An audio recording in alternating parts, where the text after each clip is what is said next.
such as Arkansas Workforce Challenge and Our Future that will help pay for classes. Apply today at scholarships. Oh, yeah. Set your grilling season on fire this year with beef. Beef, it's what's for dinner. For more ideas, visit beefitswhatsfordinner.com. Funded by beef farmers and ranchers. This ad is courtesy of Beef. It's whatsfordinner.com. Glad you've stuck with us. Let's move on now to Class 3A and look at the Hootens.com rankings.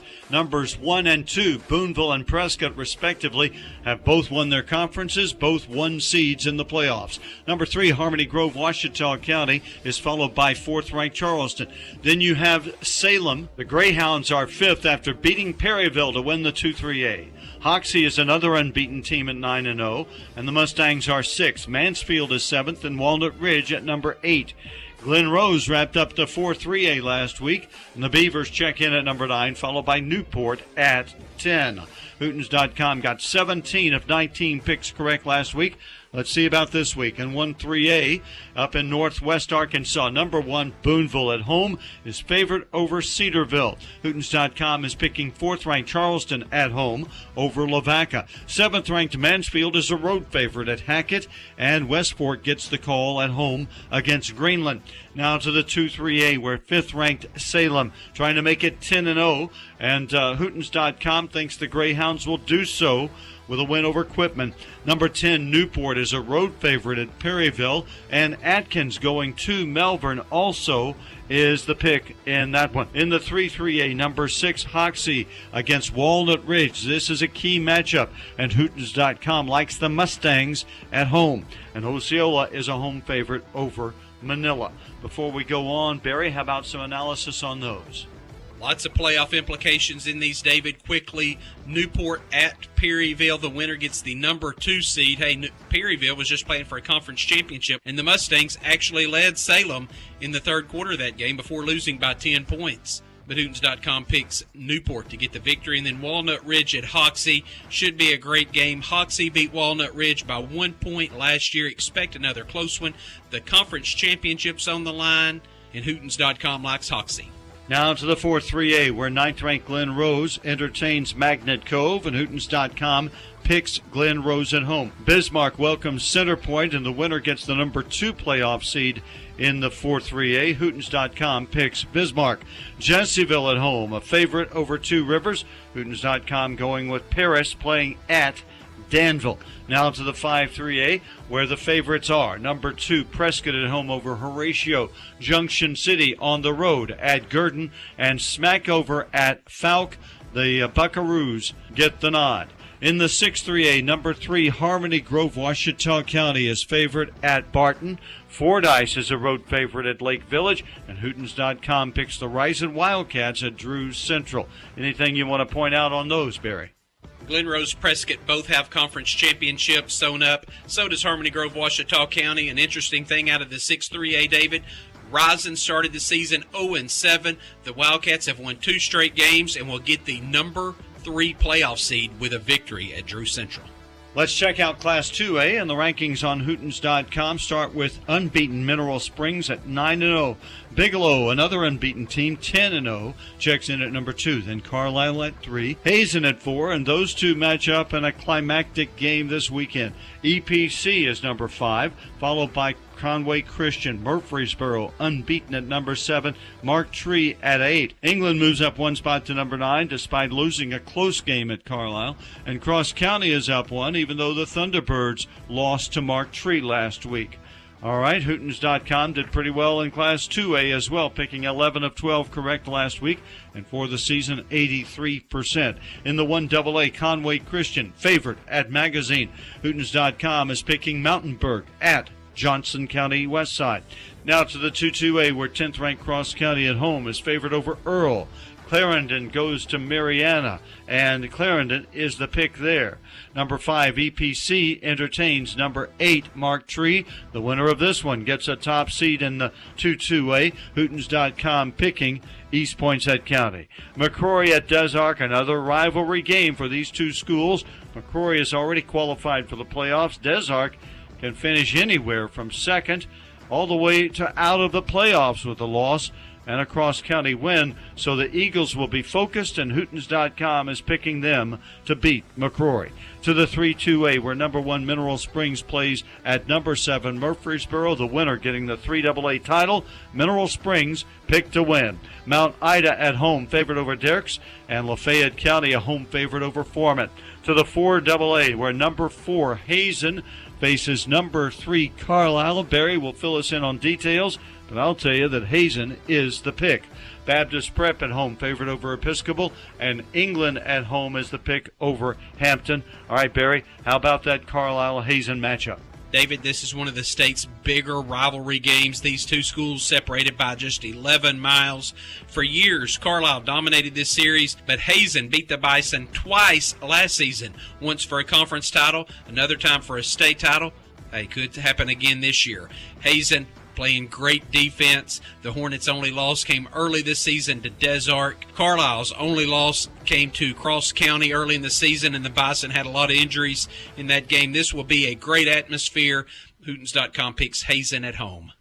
All right, David, getting me ready for some football. I'm Chad Hooten of Hooten's Arkansas Football for America's Car Mart. Did you know, just like this America's Car Mart football report is on more than 20 stations around the state, Car Mart serves over 20 communities in Arkansas. They're a different kind of car dealership. Their commitment to service and excellence is second to none. And when you buy from Car Mart, they do everything they can to get you into a quality used vehicle and keep you on the road until payoff. They offer shorter contracts, lower interest rates, and low down payments, a flexible payment plan. Car Mart will work for you. Check out some of their vehicles online or start your buying experience at car-mart.com. It's America's Car Mart. And coming up next, more of the America's Car Mart Football Report. Going to college may not look the same as it has before, but you have the power to move forward.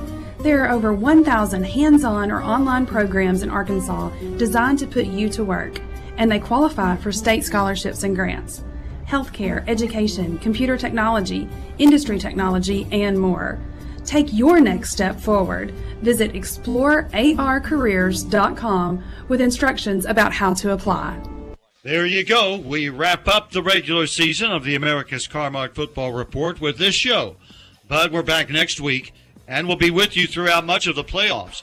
As always, you can find scores of all the games as they're going on with the high school scoreboard at Hootens.com, powered by First Security. The video feature on the First Community Bank Scholar Athlete of the Week focuses this week on Cabot punter Samuel Dubwig, a 4.33 GPA student. So until next week, for Barry Grooms, I'm David Wallace. We'll see you at the stadium. Tonight on the America's Car Mart Football Report, it finally comes down to the week all of Class 7A has been pointing to really since May, the Buck James Bowl between Conway and Bryant. It's time now for Yellow Jacket football. The Yellow Jackets are looking for a great season as Coach Chris DeFran returns as one of the most winning coaches in Arkansas and will lead a good Yellow Jacket football squad into action. Tonight's game is brought to you by these fine sponsors: First Security Bank, Justin's Collision Repair and Towing, Joe Lee Chevrolet, the River Company Insurance Company, First Arkansas Bank and Trust, Blagg Law Firm, Davis Cash Lumber, Clay Maxey Chrysler Dodge Jeep Ram, Ozark Health Medical Center, by Goods Cash Saver, by Petty Jean Fiber, and by Conway Regional Medical Center, and by all the fine Yellow Jacket boosters. Tonight's live video stream on YouTube and Facebook brought to you by Petty Jean Fiber and by First Arkansas Bank and Trust. And the player of the game each week brought to you by First Arkansas Bank and Trust in Clinton. Now, let's join our announcers for tonight's game. KHPQ Sports Director Jeff Hall and producer-announcer Mike Hawley. Get ready for tonight's Yellow Jacket football action on KHPQ.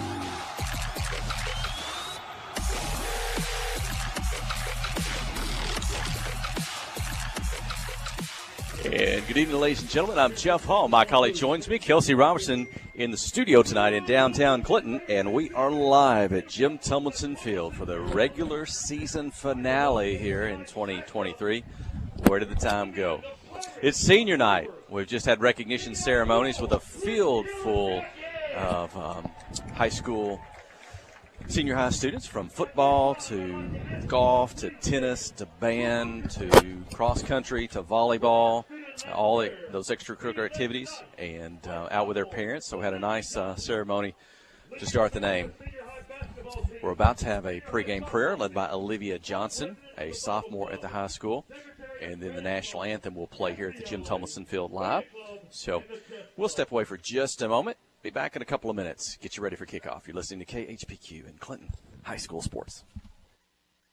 F.L. Davis Cash Lumber, your Ace Hardware store, is a proud sponsor of Clinton Yellow Jacket Sports. F.L. Davis Cash Lumber can help with your electrical, plumbing, paint, tools, hardware, and flooring needs. They're a full-service hardware store and lumber yard. F.L. Davis can provide you with everything you need for your residential or commercial projects. The knowledgeable staff is always on hand to answer your questions. Visit F.L. Davis Cash Lumber, your Ace Hardware store. Same place, now Ace. Kick off the season with super fast fiber internet. Pettigene Fiber gives you the home advantage and is the ultimate choice for sports enthusiasts like you. With lightning fast speeds, you'll never miss a touchdown, a slam dunk, or a winning goal again. Say goodbye to buffering and hello to the ultimate sports experience. Call us at 501-745-2493 to sign up. Better internet, better service, and better pricing that will keep you in all the action. You won't want to miss this. Friday night at the stadium is not the time to worry about your finances. Let First Arkansas Bank and Trust ease your mind with their mobile banking capabilities. You can check your balance, transfer funds between accounts, and even find the nearest ATM for dinner after a road game. The free mobile app is available on the iTunes Store and Android Market. You can cheer loud and proud for the Yellow Jackets because First Arkansas Bank and Trust has you covered. See a branch for more details. Equal housing lender, member FDIC. Clay Maxey, Chrysler, Dodge, Jeep, and Ram, now in Clinton. Now, Clinton is a tight-knit community. They work hard to support one another. They work hard to take care of small, family-owned business, and, that's what we are. We want to bring that family-owned atmosphere with also the opportunity for the consumer to get that great deal that they deserve. So, we feel like we've got the best of both worlds. Keep driving by every day. The inventory keeps getting better. It's Ram country, and we're going to keep making it bigger and better. So, yes, ma'am. Clay Maxey, Chrysler, Dodge, Jeep, and Ram.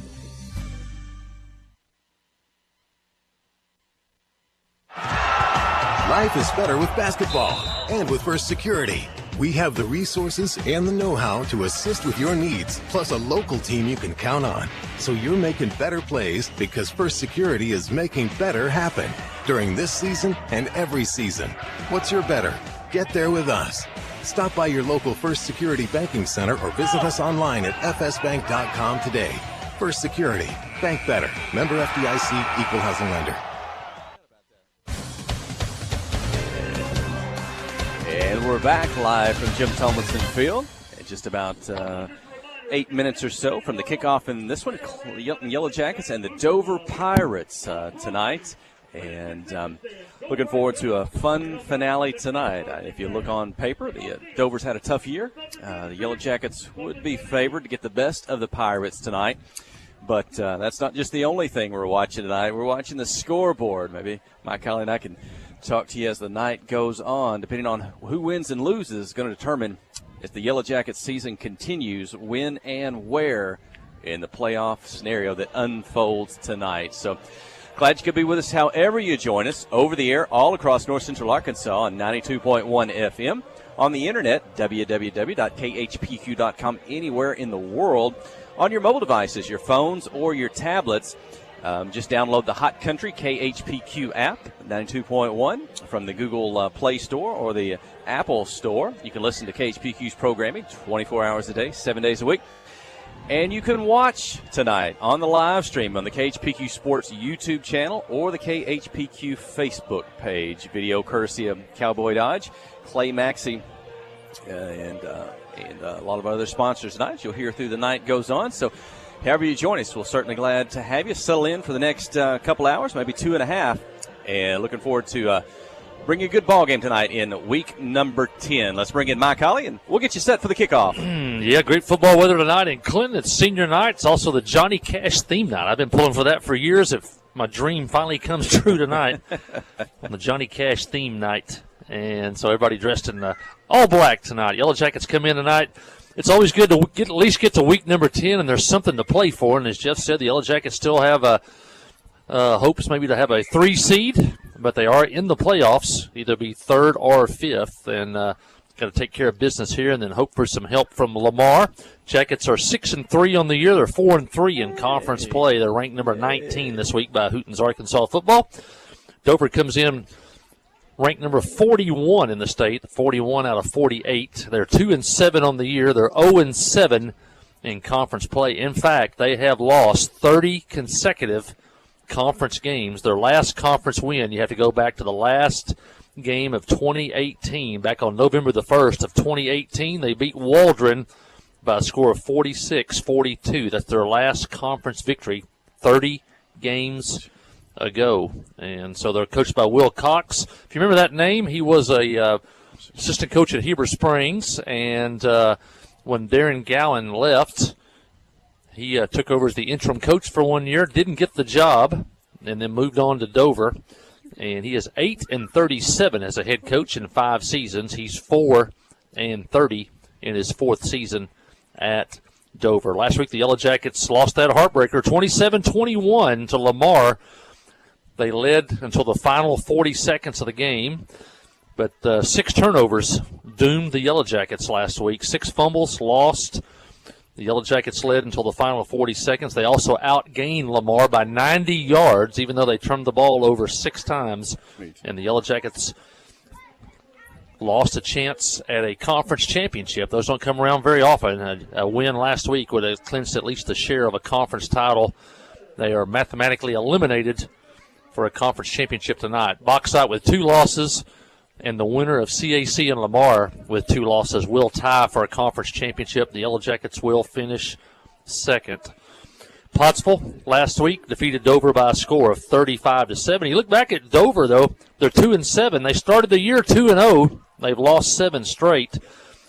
The opening win of the year was a forfeit by Johnson County Westside, but on the field they did beat Atkins 26-16 in week number 2. They have not won since then. And they've only scored, what was it I saw today? They had scored less than 100 points this year. They scored 72 points all season. They got 1/3 of those in one game against Atkins.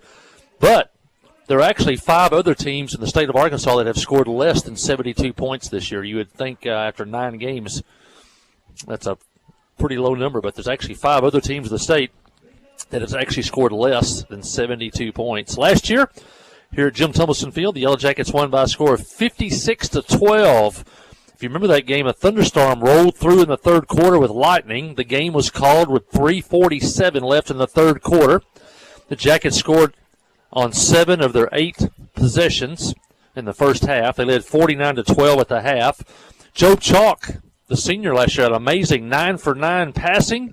He threw 3 touchdown passes to Brody Emberton. Brody went over the 1,000-yard mark, I believe, that night as the Yellow Jackets' first ever 1,000-yard receiver. Bryson Vitable had 2 touchdowns that night. One was 51 yards. Zane Widener had a couple of touchdowns that night.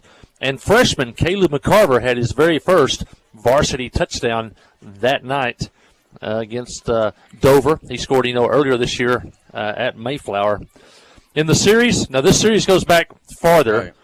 The series goes back farther, but since 2002, Dover leads the series 5-4. Clinton leads in games played here at Jim Tumbleson Field 2-1. They played from 2002 to 2007, then played again in 2014 and 15, and didn't play again until last season.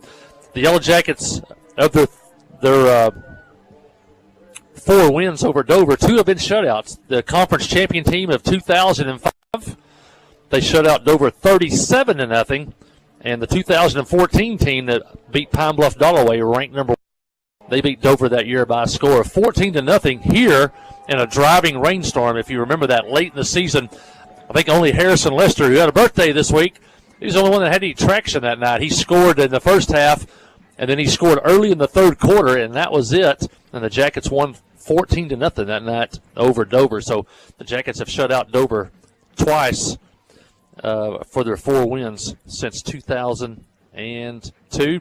Jeff mentioned the playoff scenario. If CAC wins tonight, the Clinton will be the number 5 seed and hit the road to Elkins next week. If Lamar beats CAC tonight, Clinton will be the number 3 seed and will host a game here next week at Jim Tumbleson Field. So we are moments away from the kickoff here on Senior Night. Another great crowd here at Jim Tumbleson Field. Stay with us throughout the night. We've honored the seniors at halftime. We're going to honor the Clinton Lady Yellow Jacket cross-country team on a big week that they had this week. And we'll interview some of those leading ladies at halftime. And you don't want to miss, the Duhan will be here at halftime. I'm sure you've heard of the Duhan. Well, he'll be on the radio here at halftime. You do not want to miss that interview. So we are set for football here, and for the 4th week in a row, the Yellow Jackets will take the ball to open the ball game. Here we go. Clinton dressed in all black tonight. Gold helmets. Dover, the Pirates, they're in black pants, white jerseys, white helmets tonight. Dover will kick off. Far hash, visiting side, they will kick it down the field. Short kick, fielded at the 25, up to the 30. The 35, still on his feet, up to the, looks to be about the 40-yard line, where the Yellow Jacket offense will take over there for their first offensive possession of the night. Coming out on the field, we'll look to see the sophomore quarterback, Brody Dufran, behind him. We'll see if we see Zach Gonzalez-Hunt in the backfield, along with Bryson Littell. Look for number 23, Zane Widener. Out of tight end spot, Dawson Burgess, or split in. Liam Hudson will split wide left to start the ball game. He and Littell. Look at the lineman here in just a moment. Shotgun snap. It'll be a little inside pitch ahead to the back coming out of the slot. I believe that's going to be a Widener. I didn't see the numbers, but that is Zane Widener on the carry. Your lineman tonight, look for Creed Brown, number 51, up at the center spot. Alec Huey and Joey Hicks, tackle and guard on the left side. And your right side, I anticipate that being Hunter Hewitt, and I may have to check a number and make sure. It might be, could be Larry Swan, could be, we'll see as the game goes on. A little bit of motion by Widener, but it's a straight handoff to Gonzalez. Up the middle, breaks the tackle, 45-40, Dover territory, the 30, the 25. Pirates giving chase, and finally they'll take Zach Hunt Gonzalez out of bounds, but not before he reaches the 15-yard line. He's going to go for, 44 yards. 40, on his second play of the ball game, his first carry of the night. Fullback, that blast play, we talked about his so quick hitting the hole and strength and speed. That time he got through the line into that second level and off to the races. 44 yards on the run by the sophomore Zach Hunt Gonzalez. And quickly back up to the line of scrimmage. Looks like they may want to play fast and not give the Pirates a chance to catch their breath here and get this one going. Throw a big punch early. There's the handoff. Starts right, left up the middle. It's Littell makes the move around one defender. Bryson Littell, touchdown. First of the night. It comes in the opening minute of play. Clinton 6, Dover 0 on the 14-yard run by Bryson Littell. Yeah, Littell off the trap play. Almost went untouched into the end zone. The Yellow Jackets take 2 plays to score and 59 seconds off the clock. And on for the extra point attempt. It's going to be Derek Infante. The kick is up, and it's good. An early lead for the Yellow Jackets. They get off to a good start here tonight on senior night. It's Clinton 7, Dover 0. You're listening to KHPQ and Clinton High School Sports.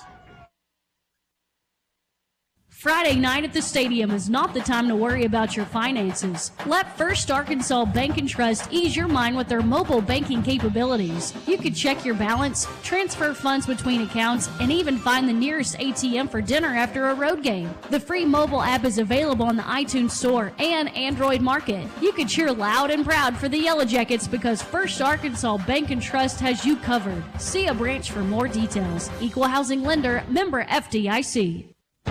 Tonight's game is brought to you in part by these fine Yellow Jacket boosters, by Clinton Stockyard, by the Pottery Shop, by Dr. Kyle Hensley and his staff, by Main Street Florist, by Clinton Real Estate, by Johnny's Automotive, by American Home Pharmacy, by TLC Bookkeeping, and by Regions Bank. These fine boosters help bring you tonight's coverage.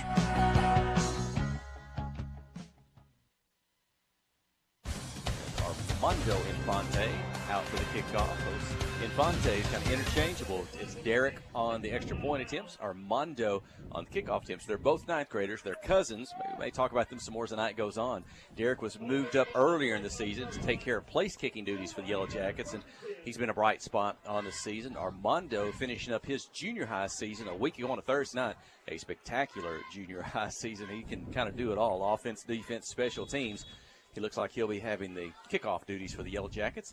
And now the Dover Pirates out for their first offensive possession of the night. Little motion right to left behind the quarterback. Fake the handoff, going to pass quickly. And looks like it hit the turf, and the official incomplete up at the 40. Going to bring up second down for the Pirates. Yeah, we have a quarterback on my roster. Went to check. They brought up a bunch of ninth graders. That may be who we're seeing.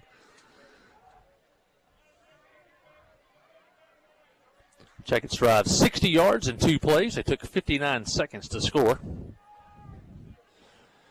And for the third time in the last 4 games, the Yellow Jackets score on the opening drive of the game. The only one they didn't last week at Lamar, and they were on the move last week, but Jackets turned it over on that Inside drive. handoff, flag on the play. Ball carrier going to get up.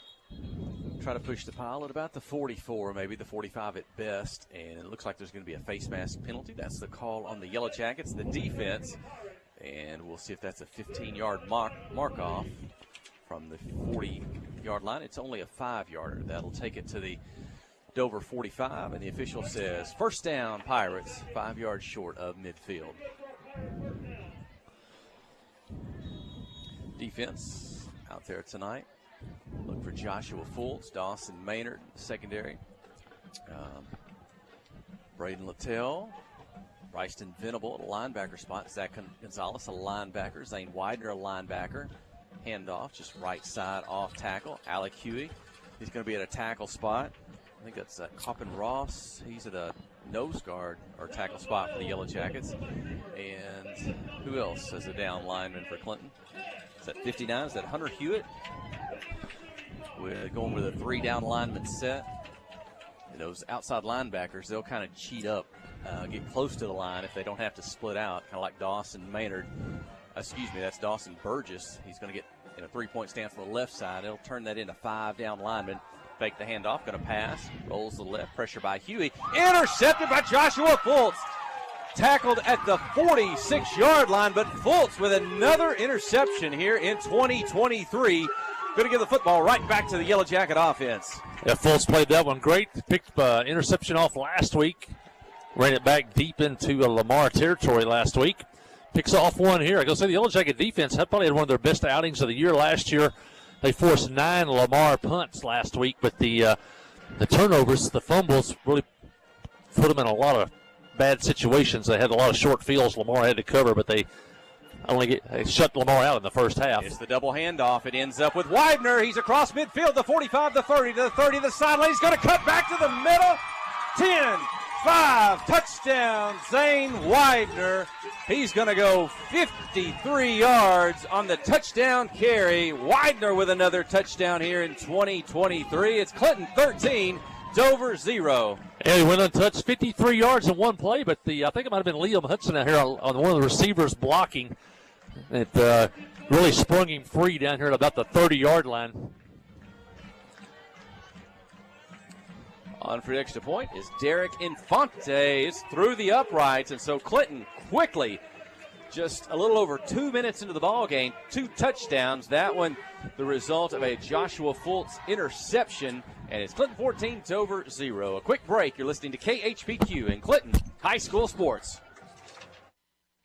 Steve Good at Goods Cash Saver says you can learn a lot about life by playing sports. You may never be the biggest or the fastest, but you can always try to be the very best and give 100%. And that's what they do every day at Goods Cash Saver. Even though they don't have the biggest building, they try to have every item that you might need in groceries. They also overachieve every day in their meat department. So when you're looking for a place to shop, give Goods Cash Saver a try. A supermarket that cares about you and your community and says, go Yellow Jackets. we have partnered with Carti to bring world-class cancer treatment to Van Buren County. Some chemos are between 1 to 2 hours to 8 hours. So when a patient is sick, diagnosed with the cancer, traveling to Little Rock, that's a pretty long day for sick people. Back in the old days, you had to get on the interstate, go to Conway or go to Little Rock to get your chemo treatments. My mom, for a year and a half, was able to take them right here in Clinton, Arkansas. Big peace of mind for my mom. Ozark Health, your community hospital.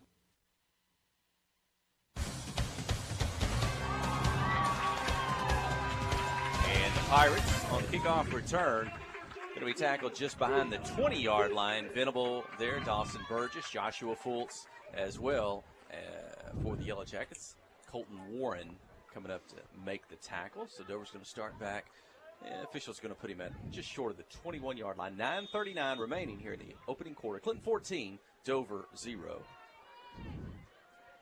Good crowd tonight here below us at Jim Tomlinson Fields. A lot of these folks got here early tonight. They started that senior night ceremony, I don't know, 6:15 maybe, as early as that. And a lot of those seniors recognized, and special night for them. Now the Dover offense, second time they picked up a first down, got the ball to midfield on their first possession before that interception. Now they're going to get a procedure penalty before this play can get underway. It'll be a 5-yard penalty, back it up to the 16. Bring it up first and 15 on the night. Quarterback for them is he's a junior, Talvin Lavelle. Talvan, Talvin Lavelle.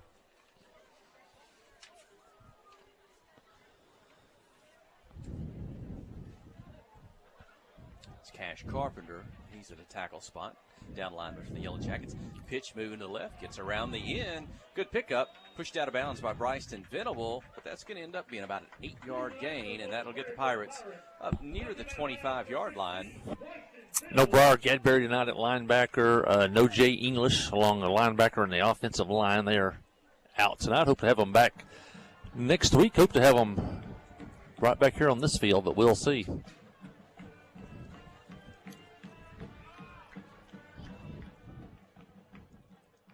Jackets looking for a second straight 7-3 regular season. Those are good seasons. Second down and 7 play. Going to fake the handoff, drop back, looking to pass, but met in the backfield by a host of young. Alex Huey pulled the ball away. He's going to the end zone. Official, he's going to call him back. Said, I blew the whistle. Alec, you got to come back. Alec all alone. He was ready for his That's the lineman's dream, man, to have take a ball away and score a touchdown. How about that? Alec is a fantastic young man, and he's going to make a big impact here as a sophomore. He made a big impact as last year when they brought him up as a freshman to help out on that line. And, boy, he's still got 2 more years to go. He's going to be special to watch. That's Alec Huey. Hand off right side, not much to the 20-yard line. Going to bring up 4th and 10 for the Pirates. And Dover, except for that kind of pitch sweep that they got to around the left side, got around the end, picked up 7 or 8 yards for him, pushed out of bounds. Not having much luck up the middle. I think they may know that because it looks like they've come out trying to pass at least half of their play calls tonight, trying to do something, but they're going to look like they're going to have to punt now from their own 21-yard line. Colton Warren deep for the Jackets. Only a sophomore. Standing at his own 49-yard line. The kick is going to go towards the Yellow Jacket sideline. Take a Dover roll. It's going to stay in bounds back to the Yellow Jacket 37. Clinton will have it there when we return. You're listening to KHPQ and Clinton High School Sports. Friday night at the stadium is not the time to worry about your finances. Let First Arkansas Bank and Trust ease your mind with their mobile banking capabilities. You can check your balance, transfer funds between accounts, and even find the nearest ATM for dinner after a road game. The free mobile app is available on the iTunes Store and Android Market. You can cheer loud and proud for the Yellow Jackets because First Arkansas Bank and Trust has you covered. See a branch for more details. Equal housing lender, member FDIC. Towing and recovery is the last thing you think about until you really need it. Then you really want the best. There's only one name to call, Justin's Collision Repair, Towing, and Recovery. They have the largest and latest model recovery fleet in north central Arkansas. From small towing to heavy-duty towing, Justin's Collision Repair, Towing, and Recovery on Highway 65 in Clinton is the one to call, 745-2992. That's Justin's Collision Repair, Towing, and Recovery, 745-2992. Yeah, the Jacket defense in the first two possessions have forced a turnover and a punt. And the Jackets are set up at midfield, looking to score on their third straight possession. And that was a Petty Jean Fiber first down. It's the inside handoff. Going to break it out to the left side. It's Hunt Gonzalez back on the near hash for broadcast position. And he's going to pick up about 14 on the carry. That'll be another Petty Jean Fiber first down. Yellow Jackets at the Dover 38-yard line.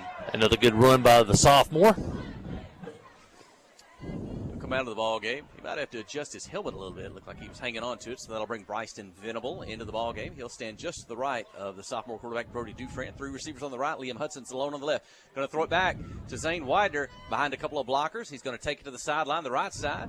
Be ridden out of bounds, not before he crosses the 25-yard line. Looks like he gets the 24, and another Petty Jean Fiber first down. Yeah, double screen, you got two receivers out there, or three receivers, two are blockers. Basically an extension of a running play. You're trying to get the ball as many ways as possible. You can get the ball to Widener. That was just a quick pass out, and then you're hoping two occupying blocks by those receivers will free up Widener.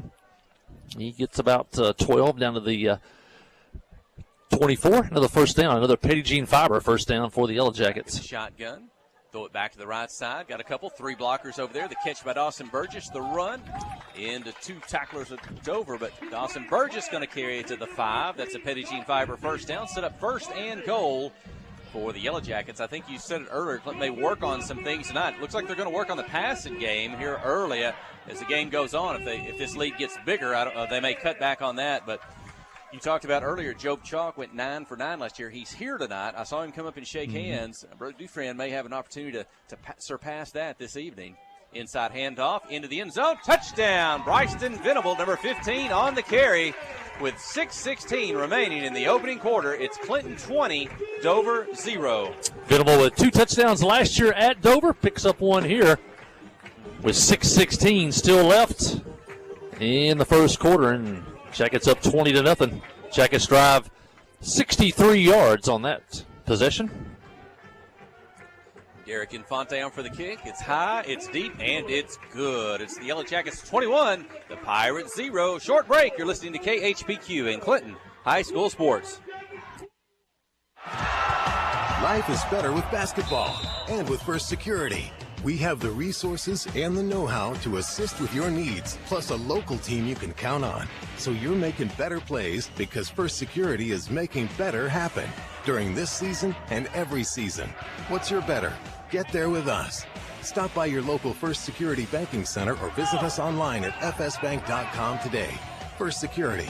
Bank better. Member FDIC, Equal Housing Lender. Wherever the river flows and however the game goes. The River Company is a proud sponsor of Clinton Yellow Jacket Sports. Just like in sports, you want someone who has your back. The professional team at the River Company Insurance does just that. They'll work hard to find you the most coverage at the best possible price. Whether it's business, farm, ranch, personal, or automotive, the team at the River Company will get you exactly what you need. Sports is a team effort, so come join the team at the River, formerly S&P Insurance.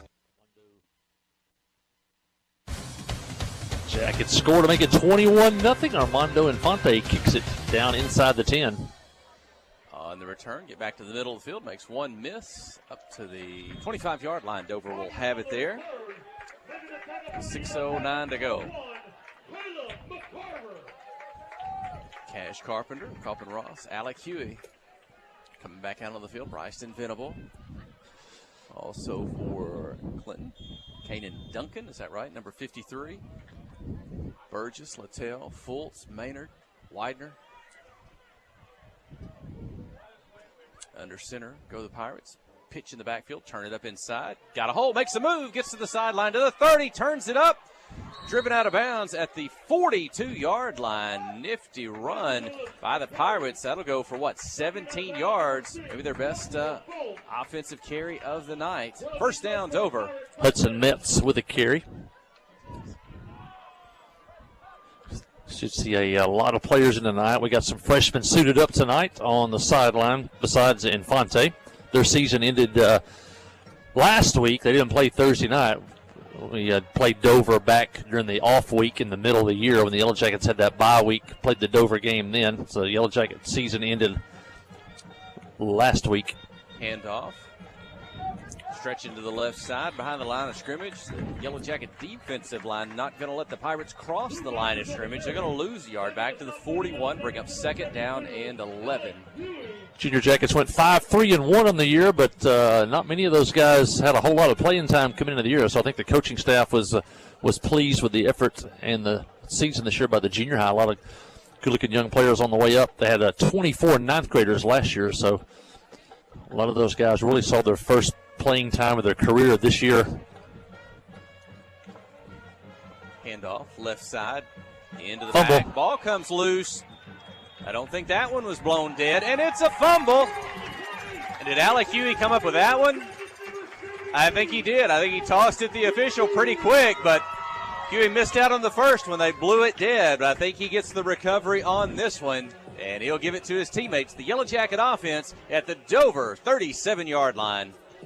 Of course, the plan tonight is get the win. Get the win by at least 13 for those playoff points, and then try to get everybody into the game tonight and get out of here healthy. Caleb McCarver's in the game, maybe for the first time tonight. He split wide left with Liam Hudson. Quick shotgun snap pass. McCarver catches, makes one miss, gets around two, gets by three, and it'll take a fifth Pirate to get him down at the 20-yard line. That's the sophomore, Caleb McCarver, with the Petit Jean Fiber. First down. And McCarver's played a lot this year. We'll see him a whole lot over the next 2 years. That backfield, you'll see a lot of Zach Hunt Gonzalez, Caleb McCarver, and Rylan Jones the next 2 years. All those sophomores. Same set. Warren now in the ballgame on the left side. He's by McCarver. Shotgun. Going to be four receivers in the pattern. Looking downfield. Left side towards the end zone. Warren with the defense. Oh, he caught it. Catch. Wow. Makes the catch, and it's a touchdown. Clinton 27, Dover 0. That was 6-play pass interference. What a catch by Warren down in the corner. The defender, I don't think ever saw the ball come in, ran right into him, and Warren took it right off his helmet. Made the catch in the back of the end zone for a touchdown. Great hands by the sophomore. Derek Infante, he's 3 for 3. Now he's 4 for 4. Perfect on the night is Infante. It's Clinton 28, Dover 0. Let's go ahead and keep it here. There's 4:48 remaining here in the opening quarter in the regular season finale from Jim Tomlinson Field. Hopefully a win tonight and some help from some other teams in the conference. Maybe the Yellow Jackets can get another home game. They'd have to finish as the number 3 seed coming out of the conference for the playoffs, and that's yet to be determined. We'll be checking that scoreboard tonight. CAC's jumped to a 14-0 lead early on 2 long touchdown passes. So CAC leading Lamar. So if that holds, that's what? Going to put the Yellow Jackets in the number 5 spot? A Lamar win would mean the Yellow Jackets could slide into the number 3 spot and a home game next week. But we'll watch that one as the night goes on. But so far, a festive and fun, if it is the finale, Clinton tonight, 28-0 ahead of the Dover Pirates here in the first quarter. Still 4:48 left in the first quarter. Last year, the Jackets scored on 8 of 9 possessions against Dover, and they've picked up right where they left off last year. Armando Infante, and flags fly. That might be an offsides on the Yellow Jacket kicking team. I think they're going to bring him back. I don't know if that'll bar Armando. My colleague was telling you about that junior high game. He had a rare opportunity to kind of do a drop kick field goal after a fair catch, and I think he told me it went about 60 yards in the air before it kind of hit off the upright. They kicked it from the 40, and it hit 3/4 of the way up the uprights, so that might have been good from 50 or 60. He also had 3 other field goals that night, including the game winner on the final play of the game. Armando, the soccer player, was gone for a year. Now he's back.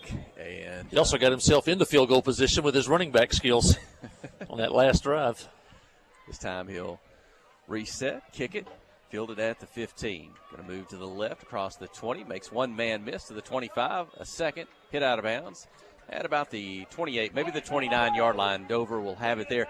I was talking to Coach Chris Dufresne. I think I talked to you about this earlier in the year, too. I was sitting up here at the top of the bleachers one night watching a junior high game, from above. Armando took a handoff at about the 50, and just watching him weave down the field, left to right, he made the perfect cuts, and he made them look different than anybody else. I think you and Coach Dufresne were talking about, well, that's because he's a soccer player. And Chris says he can run full speed, running the football because that's what he does in soccer, and he really did look different than some of the other kids working his way down the field, just cutting. And well, if he keeps that up, if he stays here and plays football, he could be special the next 3 years. Yeah, he's more than just a kicker, that's for sure.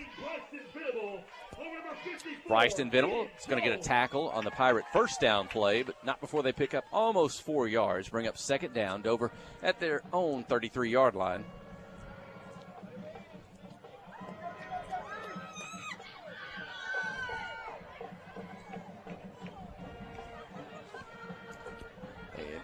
Handoff, trying to left to right behind the line of scrimmage. Tackled behind the line of scrimmage. Another loss. This one's back at the 30. Zach Hunt Gonzalez and maybe Dawson Burgess in on that. Dawson gets Cash Carpenter, part of that, number 58. Dawson had a couple of good catches last week on the offensive side of the ball in that loss against Lamar. You'll be seeing him on the basketball court doing big things this year as well once the change from football to basketball comes. But he's been an asset as a receiver here the last couple of years. Pass, caught, nice pass, can't hang on. It was good defense by Josh Fultz up at the 43, but Lavelle's pass, he kind of threw that one good. That was a good-looking pass.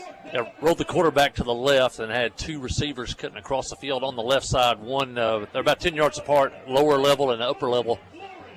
Went over the top, and Fultz got his hand in there and knocked that one away. And Josh intercepted a pass already in this first quarter, and the Yellow Jacket defense has forced another Dover punt. They'll be standing back at the 19-yard line. They'll take the snap. Low kick, line drive's going to hit the turf. Colton Warren's got a chance. He fields it at the 34, the 35. A little jitter step, 40, makes one miss. Second, a third Pirate will tackle him at the 45-yard line. Clinton will have it there. I think we probably got a dry field tonight, don't we? A little bit cool. We were talking last week. We're at Lamar. It's kind of damp, but, yeah, much better than Lamar last week. It didn't rain during the ball game, but a little bit of a downpour before the game. We were talking during that one. I know there was one season where 9 of the 10 weeks we either played in rain or played on a wet field. Last week may have been the first wet field that we've had all season, and here we are week 10. Handoff, Caleb McCarver, the 50, upended, but not before he gains the Dover 44. That's right at the marker. They're going to back him up a yard. Put it to the 45. Need one more yard to get that Petit-Jean Fiber first down. And we have a timeout on the field. Got a Dover Pirate down. They're going to hustle out and check on him. Looks like he's going to get up. He'll stay with us at halftime. The Duhan, as he's known, Aaron Duhan. His Facebook page goes by the Duhan. He's the do everything here. He's made Mr. Smith a rock star with his cinematic skills. If he's down there on the sideline right now at about the 32-yard line, he'll be up here at halftime, and then we'll have the 3 of the Lady Yellow Jacket cross country runners. I see now. Looks like Creed Brown or Larry Swan. Larry Swan coming this way. Yeah, Creed's number 51. We didn't see him originally injured. We saw the Dover player. He's not putting any weight on his right ankle. It looks like maybe hopping off. Yeah, you had a chance to go down to the cross-country state championships this week. So those are interesting. They have them at Oaklawn Park in Hot Springs on the infield. And first thing that strikes you is how big and long that track is that those horses run on. There's plenty of room on the infield to run a cross-country event. And running is Zach Hunt Gonzalez. He will pick up the Petit-Jean Fiber first down up to the Dover 37.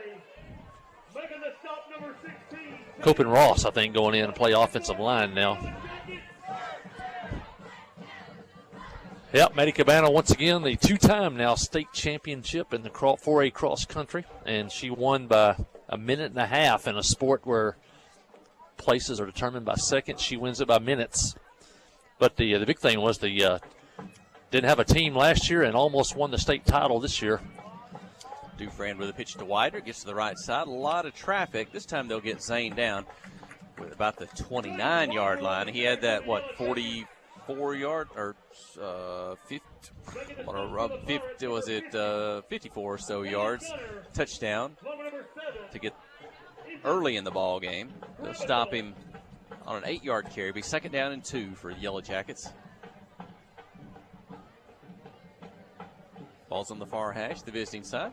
Got a pretty good crowd for Dover tonight, kind of considering their win-loss record. McCarver gets on the right side. He's going to cut it up, stretching towards the pylon. Touchdown! The sophomore Caleb McCarver. Clinton 34, Dover 0, and the 29-yard carry by McCarver. And McCarver scored his first ever varsity touchdown last year as a freshman at Dover. Tonight he gets one again against the Pirates. He scored earlier this season, I know, at Mayflower. So Caleb McCarver, and we'll see a lot of that young man in the next 2 seasons. Excuse me. Minute 54 remaining in the first quarter. It'll be Infante, Jarek, that is, on for the extra point attempt. He's a perfect 4 for 4 in the night. Gonna get Joey Hicks out there. And Clinton's going to take a timeout, make sure they get 11 on the field. They'll take a timeout. We'll hold it here for just a moment. I've already run out of room on my first quarter stat sheet, and there's still a minute 54 left. So, also basketball just around the corner. Lady Yellow Jackets will travel tomorrow to Central Arkansas Christian for a benefit game at Mustang Mountain. I think it'll start at 11 o'clock in the morning, I believe. And then the junior high teams will open their seasons Monday at Marshall in the Marshall Junior High Tournament. So, basketball just around the corner. You know, I don't know if they called it a benefit game. I think last week when the Arkansas Razorbacks played the Purdue Boilermakers, I think they called it an exhibition game. But with a sold-out crowd and as hyped up as they could be, that looked like an NCAA tournament game. I don't know if it'll be like that for Clinton and CAC tomorrow, but I know there's a lot of folks who are ready for basketball, and they'll be excited to see the Lady Yellow Jackets and the senior men as well. We got to see them in a scrimmage, was that last week or the week before, come out after that college game between North Ark Community College and Central Baptist, and see them announced and play a 10-minute scrimmage each pace. A lot of folks in the arena that night. Certainly had a good night, raised a lot of money for the Booster Club. I want to thank everybody once again for the Yellow Jacket tip-off. What a great night for everybody that came out and supported the spaghetti supper and the ball games. It was a great crowd, and I think everybody had a good time. And everybody donated their time for that. So if you came, every bit of your money goes right back into Yellow Jacket athletics. There was no overhead on that, not even the officials. We want to thank North Arkansas College. They actually paid for the officials, even though the game was here. And so Coach Bobby Howard, we want to thank them, and I know they want to come back. And they got quite a show over here. They don't get that on most of the nights they play junior college basketball. They had the full light show and everything here. And then, I don't know, it might have been that Mickey Parrish barbecue after the game was over. Courtesy of Farm Bureau Insurance. Melanie Fosco and Kara Tyre were up there with Mickey Parrish. And so that was good. Armando Infante on for the kick. It's a high kick down the middle of the field at about the 12. Going to return, start to the left side, and driven to the turf on the tackle. That's Eli Henson on the kickoff coverage team. Dover will have it. I don't know, as broadcasters, we certainly always enjoy hospitality. I think it'd be great if we had a chili supper or spaghetti supper every game, but I don't know how many, down in front of me, I see how many Dara Hesters there are to bring the stuff to the thing. I know she kind of saved the day. We had so many people, they ran out of chili early. My sister Robin Huggins comes up, needs more chili, and here comes Dara Hester. Spaghetti. Yep. To the rescue, and helped some of those latecomers be able to get something. Hey, I had a crock pot full of chili there spaghetti that I cooked. So, yeah, a lot of people chipped in on that. I think we started out with 10 crock pots of spaghetti, and in less than a half hour, it was all gone. So Bryson Littell on the tackle. A yard loss for the Dover Pirates. They're at their own 26-yard line, bring up 2nd down and 11. Littell's going to come out of that outside linebacker spot. He's number 3 on the left side. They'll fake the pitch to the left. Quarterback wants to the right. It's going to roll to the left. Wants to pass, but that one's going to go into the turf. He had pressure coming towards him. Had Dawson Burgess in his face trying to run him down. Dawson didn't fall for the counter action on that fake to the right, and he just chased the quarterback down. And I was thinking, coming into the stadium tonight, we've talked about before, Clinton's had they've had a lot of success with head coach Chris DeFran here over the last 20 years. We've been a part of 17, getting to call the radio broadcast. Clinton's had some lean years, maybe in the early 2000s, back in the 90s, the 80s. They'll finish that thought in a moment. 3rd and 11. Dover going to go under center. They're going to pick up a procedure penalty. Going to back them up 5. But I remember some of those lean years getting to be a part of in the 80s. We only had 2-win seasons, 2 of my 5 years. Dover's got that. They've only got 2 wins this year, and you're coming into that last game, and you're hoping to pick up a win, and it didn't happen for us in Week 10. And these Dover Pirates, I'm sure they've been beaten up a little bit, and they're down 35-0 here now as the first quarter comes to an end. So we'll take a break here. Second quarter when we return. You're listening to KHPQ in Clinton High School Sports. Adventure awaits, and with the all-new lineup of Chevrolets, those adventures can become reality. Joe Lee Chevrolet has the best lineup of cars, SUVs, and trucks ever. Why go from A to B when imagination can take you everywhere? And remember, when you need service work, Joe Lee's service department can keep your Chevrolet running like new. Make your best deal today at Joe Lee Chevrolet in Clinton. Find new roads in your new Chevy vehicle. Clay Maxey, Chrysler, Dodge, Jeep, and Ram, now in Clinton. Clay, you cut your teeth at a Chrysler dealership. Cut my teeth at Landers, Chrysler, and Benton, the largest Chrysler store in the world. And so, to have Chrysler, Ram, Jeep in a small town and to have my name on the building, it's such an honor, it's such a blessing. And so, it's a brand that means a lot to us. It's a community that means a lot to us. We're giving it everything we got. Committed to customer service being a great one, not just a good one, but a great one. So winning back the community and getting our customer service the way that they should be. Clay Maxey, Chrysler, Dodge, Jeep, and Ram.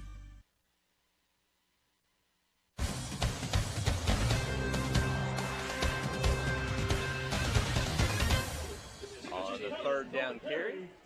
Going to pick up about 5, maybe 6, but well short of the first down. Just gets back to the original line of scrimmage. 4th and 10 now. Dawson Burgess made the tackle.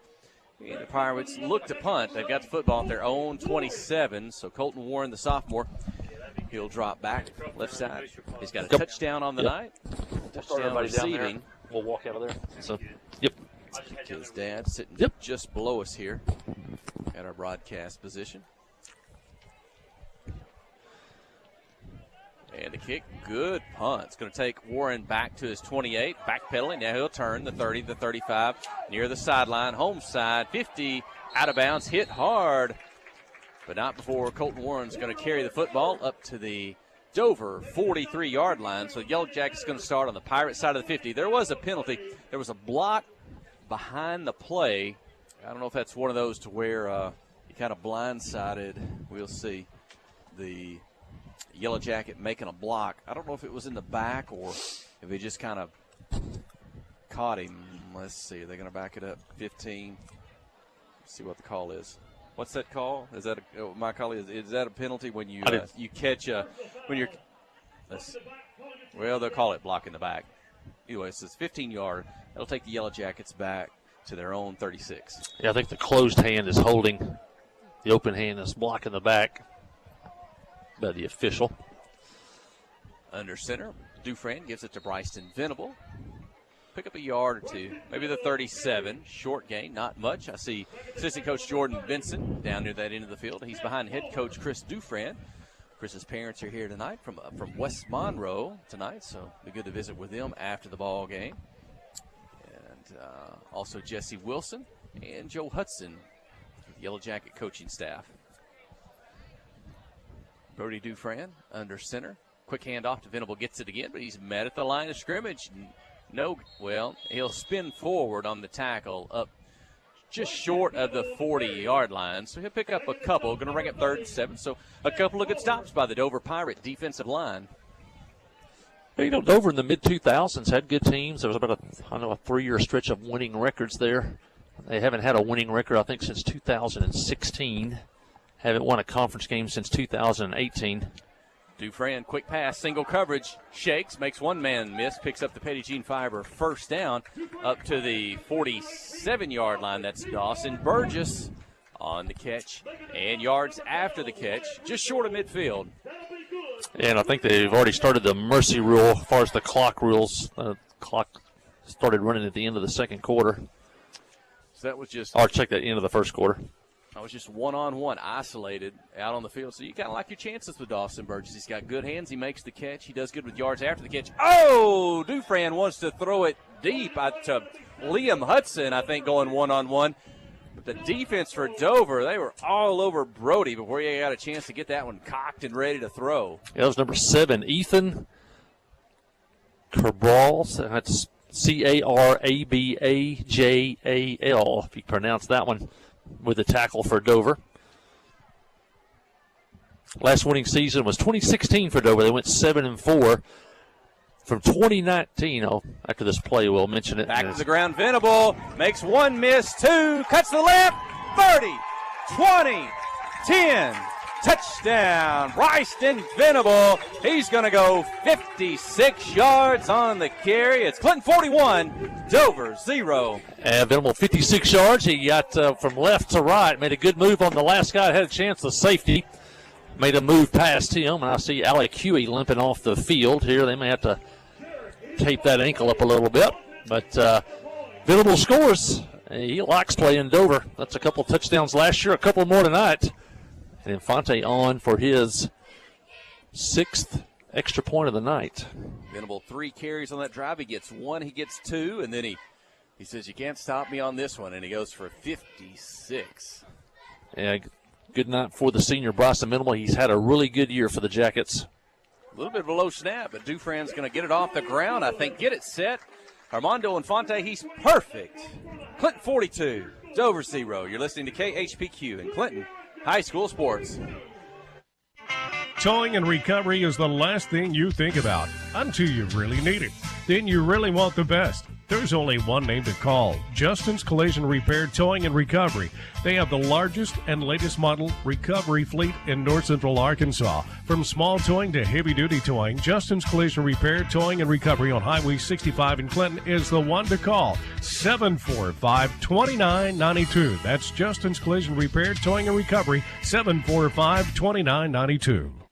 The Black Law Firm is a proud supporter of Clinton High School Yellow Jacket sports. When you need an attorney, call the Black Law Firm. Whether it's an injury accident, criminal defense, DWI, family dispute, Ralph Blagg believes in equal justice for all. Now located in the shopping center at 244 Highway 65 South or on the web at blaglaw.com. The Blagg Law Firm, a proud supporter of Clinton Yellow Jacket sports. Jim Tumbleson Field, Venable goes 56 yards. The Jackets now lead 42-0, but bad news out of North Little Rock. CAC now leads Lamar 22-0 in that one. And the kick by Armando Infante, fielded about the 20, gets near the sideline, tackle at the 28. That was Armando Infante on the kickoffs, Derek Infante on the extra points. Derek Infante is perfect on the night. 6 for 6. Keegan Rose with a tackle there for the Yellow Jackets. And we were talking about Dover's had some good teams in the past, but between 2019 and 2022, Dover lost 34 games in a row. And right now they're on a 30-game conference losing streak dating back to 2018. The last time they won an outright conference championship, 1996. Inside handoff, breaks it out to the right side, up near the first down marker, near the 45-yard line. Last time they've been to the playoffs, 2016 for Dover. So it's been a lean spell for the Pirates. But we went there, and I remember that game well. In 2015, the Yellow Jackets had lost both Cannon Bradley and Court Weaver at quarterback by the third game, the Yellow Jackets were down to their third-string quarterback. Jackets scored first, went up 3-0, and then I think they scored 38 straight points and kind of ran the score up at the end. And I know that the Yellow Jacket coaching staff was not happy that night with Dover. Inside handoff will pick up the first down, about 3-4 yards on the gain up to the 43. Dover at their own, that'd be 43. Yeah, they're in pretty good football territory in that area of the River Valley, just outside of Russellville. You've got Pottsville, really good football school. You got Dardanelle. You got Atkins down the road. And Atkins on hard times now, too. They always had a great program. The last 2 or 3 years, they have just fallen apart at Atkins. Hand off to the right side. Yeah, Dover about, 9 miles north of Russellville, but you've got a brand-new school just on the outskirts of Russellville at Pottsville, all new facilities. And then you cross the river in Dardanelle, so you would think maybe players would migrate maybe from Russellville to Dover, but it's more of a Dardanelle and Pottsville, I think. I think if you come out of Dover and you want to head towards Van Buren County, you may get up to Hector. Hector's kind of been a traditionally strong football program through the years. I have to check their record on this season, but a little bit smaller classification. But handoff, another first down for Dover, up to the Yellow Jacket 40-yard line. I'm going to let you carry this one till halftime. We're going to get set to honor the cross-country team here at halftime, so don't let this lead get away. Yeah, you don't want to miss that. We'll try to we'll make sure we keep the live stream on for you on the KHPQ Sports YouTube channel and the KHPQ Facebook page, so you can watch that, and we'll talk about that. We're going to bring the girls up after the ceremony to come up here and talk to us live at halftime, so you don't want to miss that. Hey, there's a fumble on the field. The Dover Pirates going to turn it over, and that is Zach Hunt Gonzalez, the sophomore, on the recovery for the Yellow Jackets. They get back to the offense at their own 35-yard line. There's 5 minutes, 22 seconds remaining here in the second quarter. We're not to halftime yet. It's Clinton 42, Dover 0. And, we talked about this. Dover coming in tonight, they're winless in the conference race. They have 2 wins total on the season. So on paper, we kind of expected the Yellow Jackets to get the better of the Pirates, and they have certainly come out and taken care of business tonight. They're hitting hard, hitting early in this one. Let's see if they pick up another touchdown before the half ends. Rylan Jones, he's a bowling ball, Mike Holly says. He's going to carry it up to the 49-yard line. That's a carry of 9. Going to bring up second down and 1 for the Yellow Jackets. If you were watching on the live stream some of the senior night festivities before the game, that wasn't Rylan Jones. That was Dylan Jones. He's the senior for Scotty and Carla Jones. You're going to see him, on the basketball court and maybe the baseball field as well. That's Dylan behind the line of scrimmage. Dauphin's got pressure. He gets away from 1, maybe 2, 3, 4, finally out of bounds at the 41. And, again, the Pirates, they get pressure in the backfield on Dufresne, and it's going to cause a loss on the play. And now going to have to hop off the field is Ross, big number 75 for the Yellow Jackets. So on that Clinton line, here comes Cash Carpenter back in. He's battled injury throughout the season. Here midway on, he's kind of been in and out on the season, and I'm sure they want to make sure that he stays healthy for the playoffs coming up next week. But 58 is Cash Carpenter. Joey Hicks is in there. Eli Henson's a tight end on the right side. Creed Brown is your center. Joey Hicks, Alec Huey, inside handoff.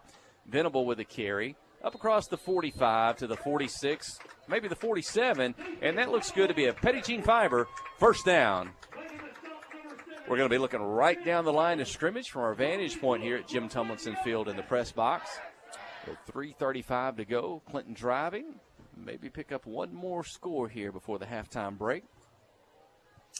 Thanks to PD Baptist Church and the folks who put on the tailgate party before the ball game tonight. They're a regular part of the pregame scene here these last few years. Just outside Jim Tomlinson Field, the handoff, a nifty running by Rylan Jones. He was ready to follow his blockers. Got into traffic, got it across the 50 to the 49. It's a pickup of 4 on the carry. And into the ball game. It's 56. I don't have 56 on my roster. And we may have a mix of 9th graders who've come up with the junior high season completed out on the field, a number we may not have on the senior high roster. So if I can ask folks in the crowd below me, we'll try to see who any of these numbers are that we can't identify for you. I do know that number 4 is Liam Hudson, the junior. He's going to split wide right, the inside handoff. Left side off tackle. That's Nathan Hutto, number 25 on the carry. He'll get back to the line of scrimmage. That's all. He's at the Dover 49. So Clinton going to be facing a 3rd down and a long 6 here on the Dover 49. Colton Warren brings the play in. Warren's got a touchdown reception in the ballgame. He'll split wide left.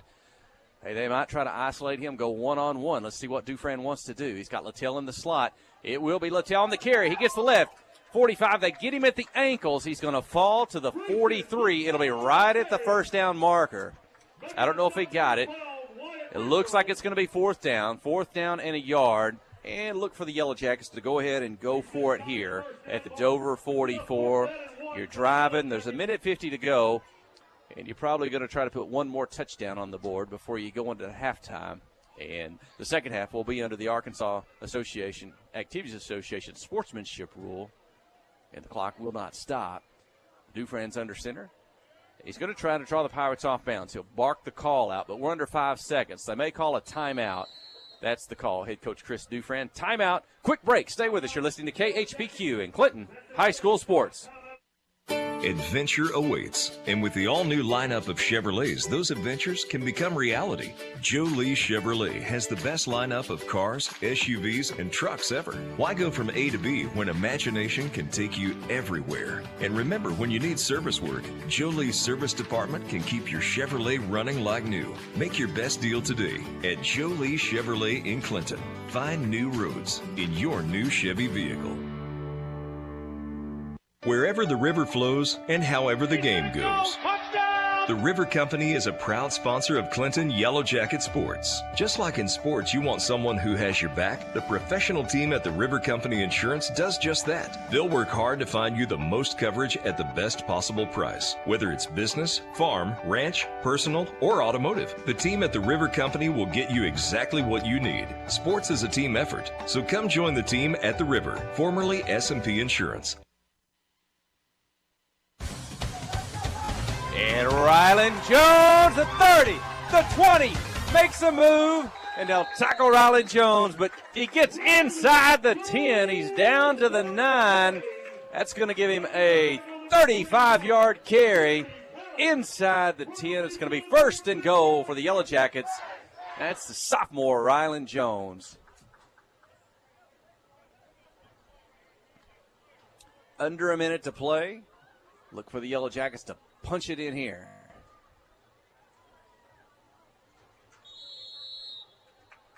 But first, no, Brody's going to take a knee. Clinton will elect not to score here to close out the first half. They're inside the 10. They'll take a knee. They'll let the clock run. And here in about 30 seconds, they're going to head to the locker room. And we'll get ready for the halftime festivities.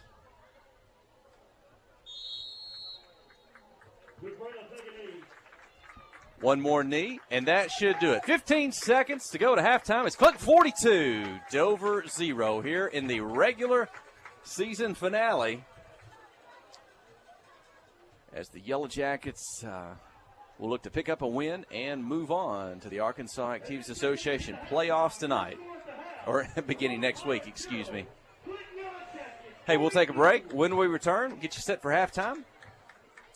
Got some high school kids coming up, and it's going to be a lot of fun. Stay with us. You're listening to KHPQ in Clinton High School Sports. Friday night at the stadium is not the time to worry about your finances. Let First Arkansas Bank and Trust ease your mind with their mobile banking capabilities. You can check your balance, transfer funds between accounts, and even find the nearest ATM for dinner after a road game. The free mobile app is available on the iTunes Store and Android Market. You can cheer loud and proud for the Yellow Jackets because First Arkansas Bank and Trust has you covered. See a branch for more details. Equal housing lender, member FDIC. Conroe Regional has been the community's hospital for 100 years, providing high-quality, compassionate care. As our community continues to grow, we're growing alongside you to ensure all your healthcare needs are met right here in Conway.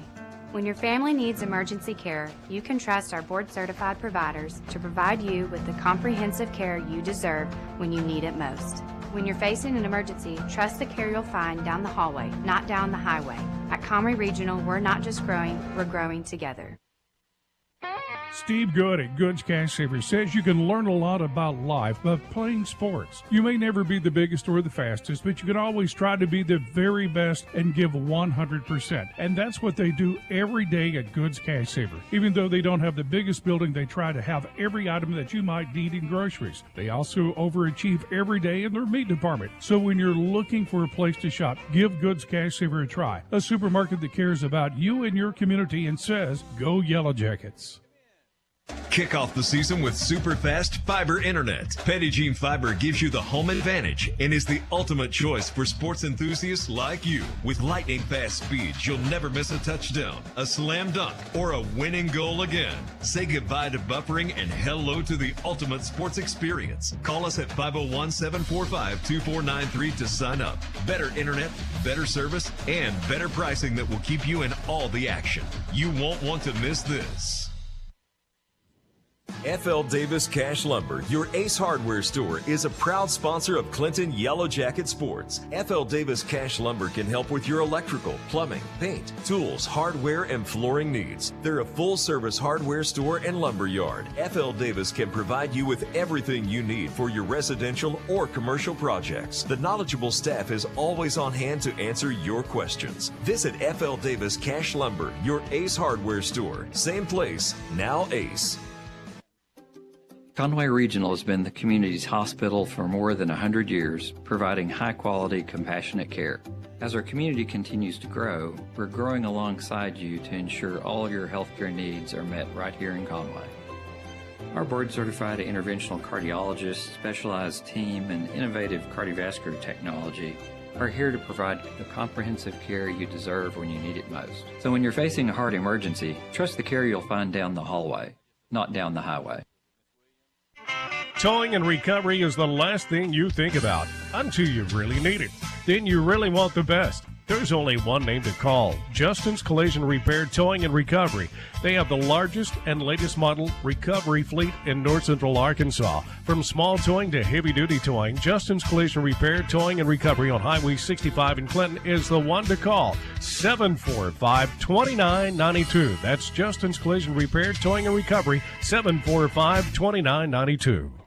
Clay Maxey, Chrysler, Dodge, Jeep, and Ram now in Clinton. Now, Clinton is a tight-knit community. They work hard to support one another. They work hard to take care of small, family-owned business, and that's what we are. We want to bring that family-owned atmosphere with also the opportunity for the consumer to get that great deal that they deserve. So, we feel like we've got the best of both worlds. Keep driving by every day. The inventory keeps getting better. It's Ram country, and we're going to keep making it bigger and better. So, yes, ma'am. Clay Maxey, Chrysler, Dodge, Jeep, and Ram.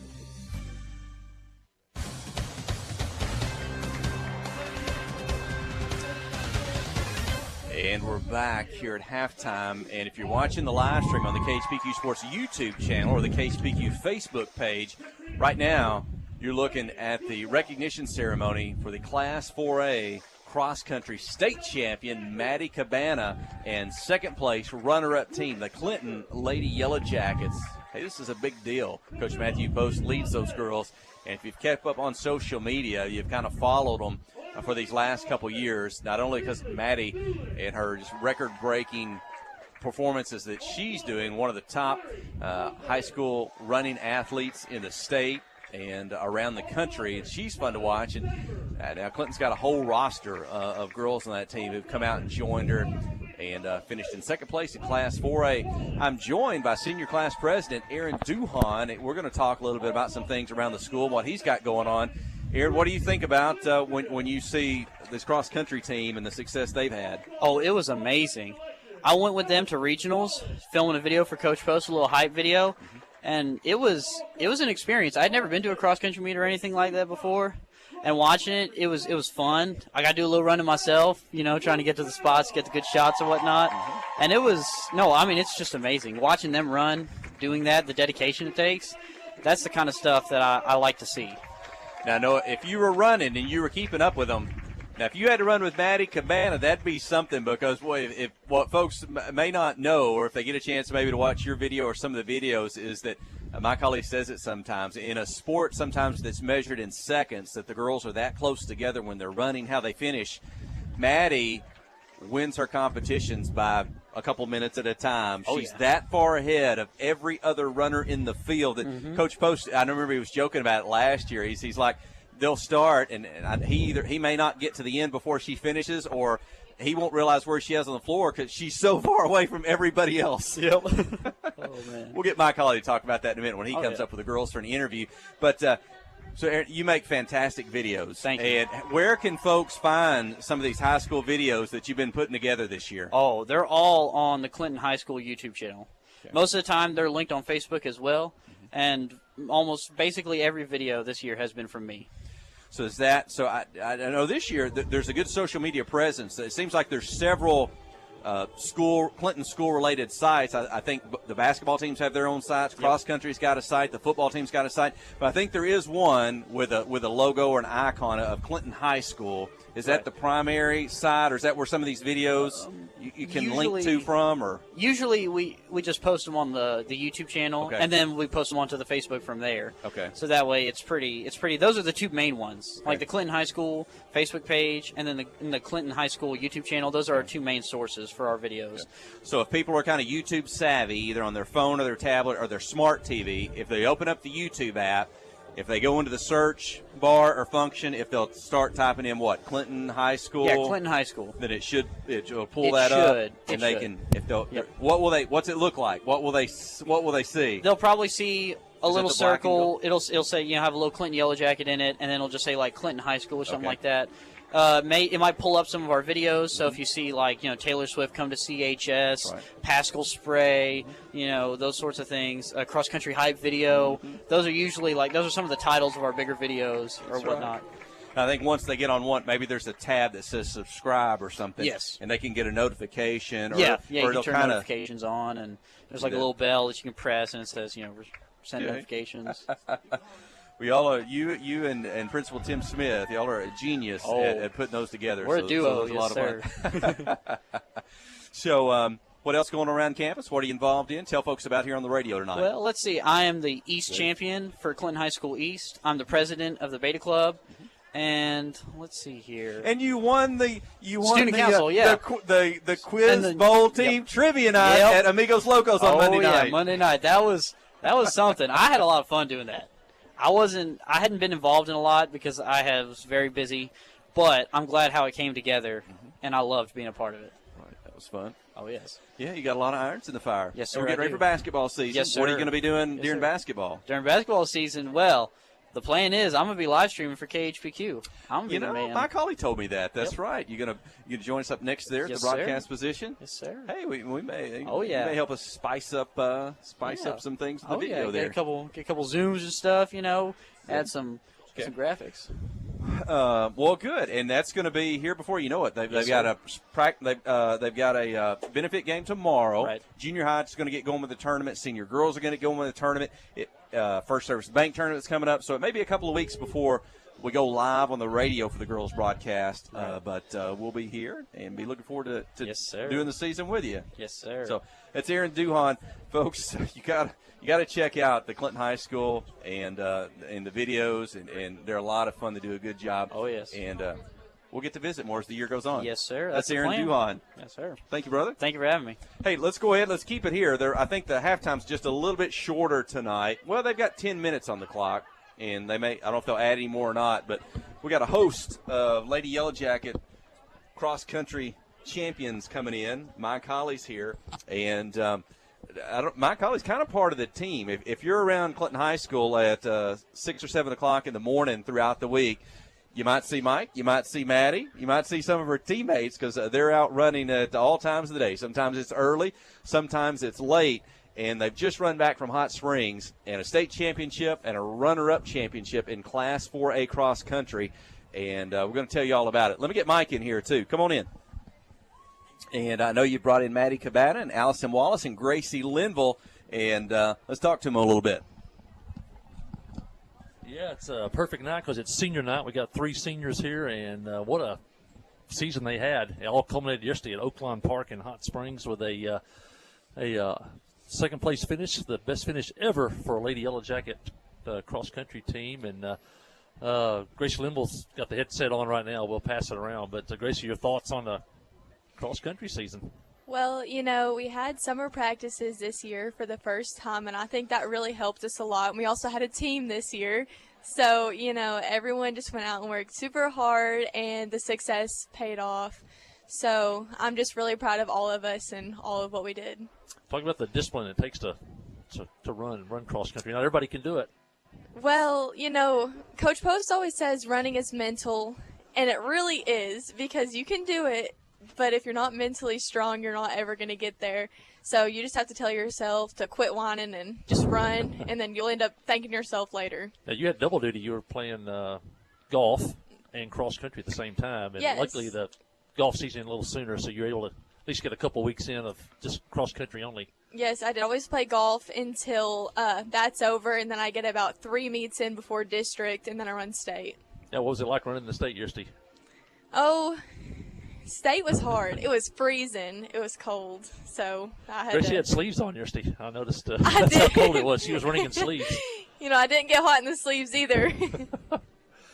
Now, coming in, Grevitt was kind of, everybody thought they were the big favorite, but you guys almost knocked them off. You came within 2 points. In fact, we thought we won early, and yes, then we did. After some later tallying, we came 2 points short. But what a season! It was a great season. Yep. Get Allison Wallace in here. Okay. Allison, what just your thoughts on cross country? Oh, I mean, you've been 2 or 3 years of running now, or? Oh no, I've ran since 7th grade. Okay. And I just started running when I was about 12 years old, literally up and down my driveway. Yeah. And I would have never imagined that this year we would have such a big team and we would make it this far. I mean, we've never had a team. It's always usually just been me and Maddie and then a couple of others, Gracie at the end, and then a couple of others every other meet. But I was so happy this year to have a team, and all the support we got and all the hard work we put in together. It just made it so much easier and so much more fun. And this season was just very memorable. I was glad this is the best way to go out and end it. It's got to be great running with a team. You're talking about basically, running's a lot of individual, a lot of lonely times out there running, but yes, it must have been much better, as you said, with a team. Oh yes, it was so much better. More people just makes it a lot easier. I just saw the video of the send-off. That had to be cool as a team. Yes. The whole school send you guys off. Yes, it was. Clinton just supports all the sports so well. Yeah. It's really great. Let's talk about your future plans. Hope to maybe continue running. I've been thinking about running at Ouachita Baptist University. I'm not sure yet. It's not set, but I do have that offer, and I might take it, might not. I'm not sure yet. And you're also a multi-sport athlete. Tell the folks different sports you do. Oh, yes. I play tennis. That's at the beginning. That's in the fall, and so we have to go back and forth from playing tennis to running cross country, and then I play basketball, and then the morning practices. Sometimes I have morning practice, and then you have to go play tennis, and then some days you have to go run. So those days are very hard, but doing it with my friends and my teammates just makes it a lot better, knowing that I'm not alone in doing it. Yeah, y'all had to juggle a lot. Tennis, cross country, golf, all going at the same time, and trying to cross over the different sports. And it takes a lot of discipline and a lot of hard work to be able to do that. At the level y'all did, Gracie made the state tournament, I think, in golf also. And so y'all not only played, you played at a high level. And so let's get Maddie in here. There you go. Running's nothing new to Maddie. I think I saw a picture on Facebook this week. You were, about 7th grade running. Yeah, I think your mom put on Facebook. She put a couple of pictures on there. Apparently she doesn't screen them with you first. No, she's never asked me once. You might have blackballed a few pictures had you known beforehand. Probably so. Probably more than a few. Well, talk about your year. You've been running, been successful the last few years. I know state champion last year in cross country, 1,600 and 3,200 meter champion in track and field. Clinton's first ever meet of champions winner in the 3,200 meters. And you come in your senior year almost like with a target on your back. I'm sure a lot of other runners were shooting for you. Oh, yeah. I just had the best season of my life my junior year, and it was all just awesome. I felt like I was always running on cloud 9. And then this year started off really rocky. My first meet of the season was the worst meet of my entire life. It was just awful. But I managed to make a comeback, and I give all the glory to God for my season. It's because of him and the ability he gave me, and he's my sustainer through it all. And this was, I think, the first time you ran all through the summer, too, that Junior Olympics that you were competed in and finished, I think, third? Yes. 3,200 meters, the Junior Olympics? Or? Yeah, I had 2 races. I ran the 3K and the 1,500 at the Junior Olympics this year. So it's my first time doing summer track. So it's the first time you've went year-round in track. Yes. Did you like that, or looking back on it now, or as far as running year-round? Looking back on it now, I think it really made the start of my cross-country season a lot tougher because I was in track shape, but not cross-country. I didn't have the base going into cross-country season that I did last year, and I think that put me behind. Did you have a favorite, cross-country or track and field? Or do you like them all? It's really hard to choose. Like Allison was saying, it definitely helps to have a team. We've always had that with track because there's more events you can do, but this was probably the best cross-country season of my life because it's so great to just have other people to share that with and to run with every day.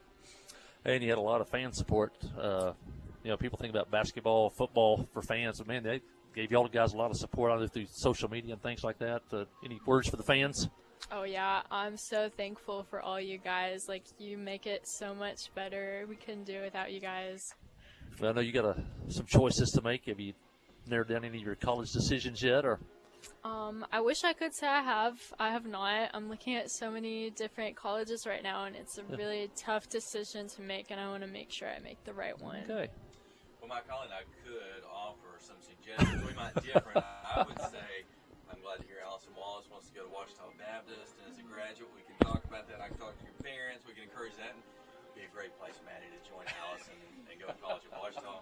My colleague's probably got another good suggestion for you. We could keep you in black and gold at Harding if you go there. You wouldn't have to get rid of any of your jackets or clothes there. Oh, yeah, there you go. Black and gold. But no matter where y'all go, you have great choices, and main thing is find out place where you get the best education possible for what you want to do in life. So, tell everybody who your parents are. Oh, yeah. Oh, yeah. My parents are Jerry and Chris Cabana, and my stepmom, Mishka Cabana. Okay. Get Allison in here. I think a lot of people know Allison's dad. They've probably been to the office. Oh, yeah, probably. My parents are Hank and Sarah Wallace. Yeah. And a lot of people know your grandpa from his coaching days here in Van Buren County, H.C. Oh, yes. H.C. Wallace is our grandfather.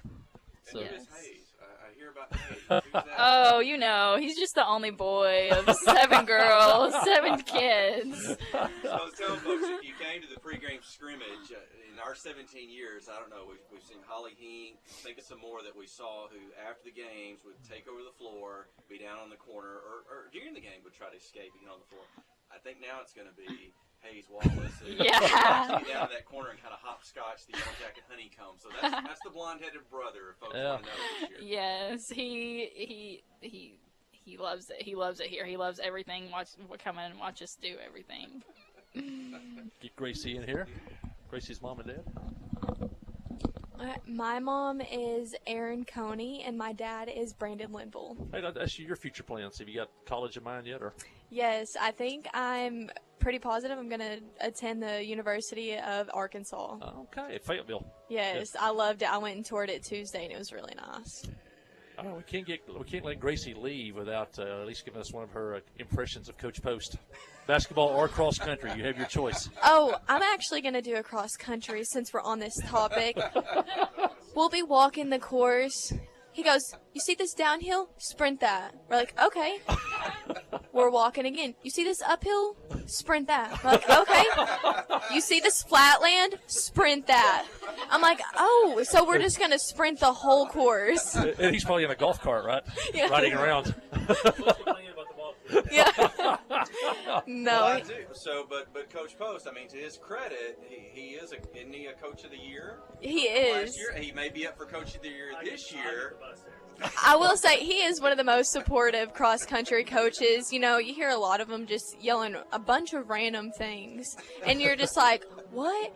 And then Coach Post comes around, you're just like, all you hear is, let's go, you got it, go. No misunderstanding there with Coach Yes, Post. no. He's just like, hey, pass that one, pass that one.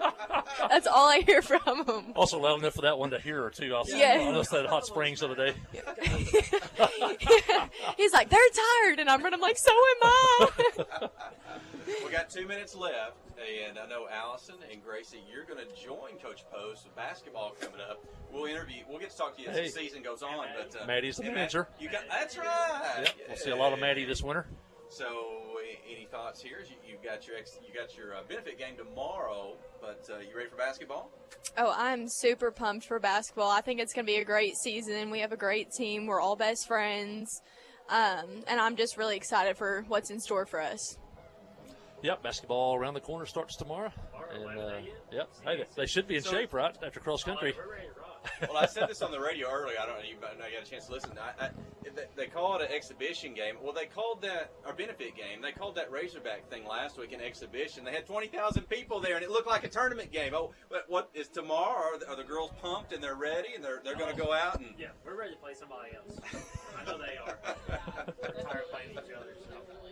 Well, we're about ready for the second half. We're going to thank Gracie Linville and Allison Wallace and Maddie Cabana. And Coach Post just stuck his head in the door here. And great year on the cross country, bring home a second place state trophy. Yes, thank you. Trophy. And so it has been a heck of a year. And I think you got people in Clinton now maybe excited about cross country now for the first time. So. All right, that's Gracie Linville, Allison Wallace, and Maddie Cabana. Stay with us for the second half. Listen to Yellow Jacket Football on Q92. Thanks, ladies.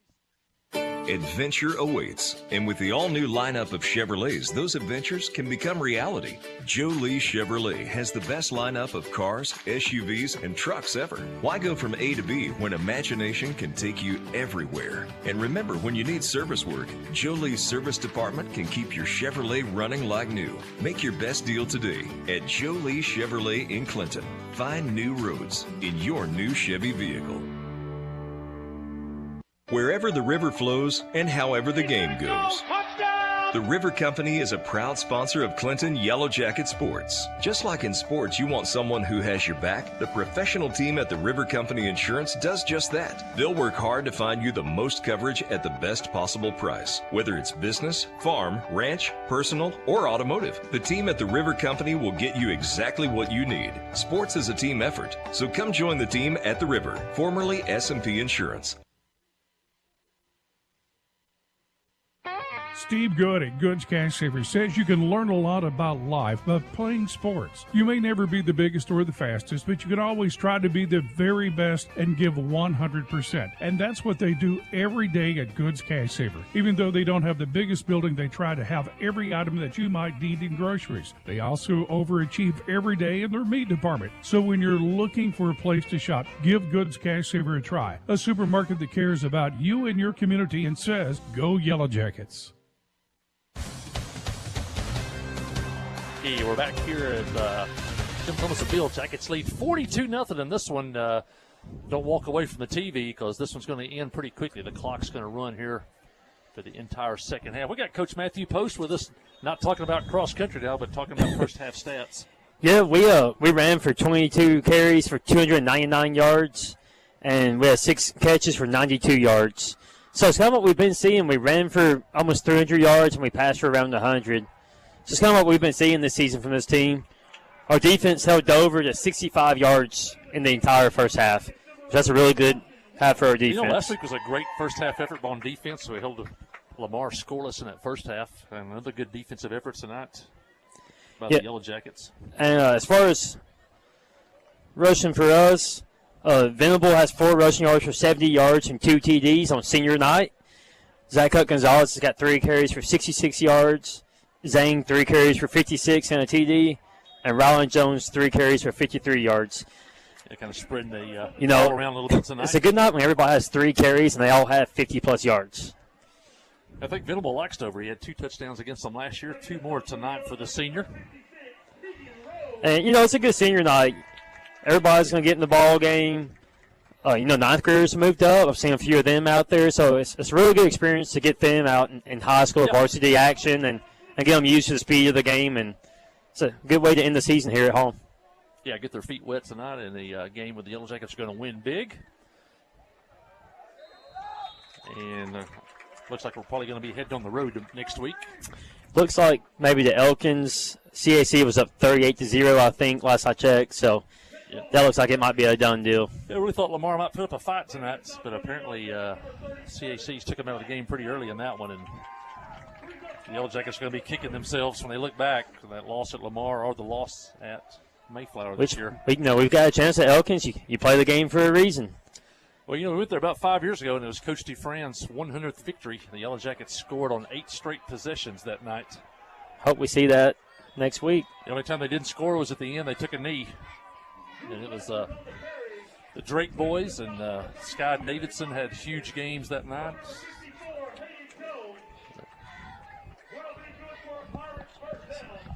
Weston Amos had a big game that night. Maybe they can repeat again. We'll see.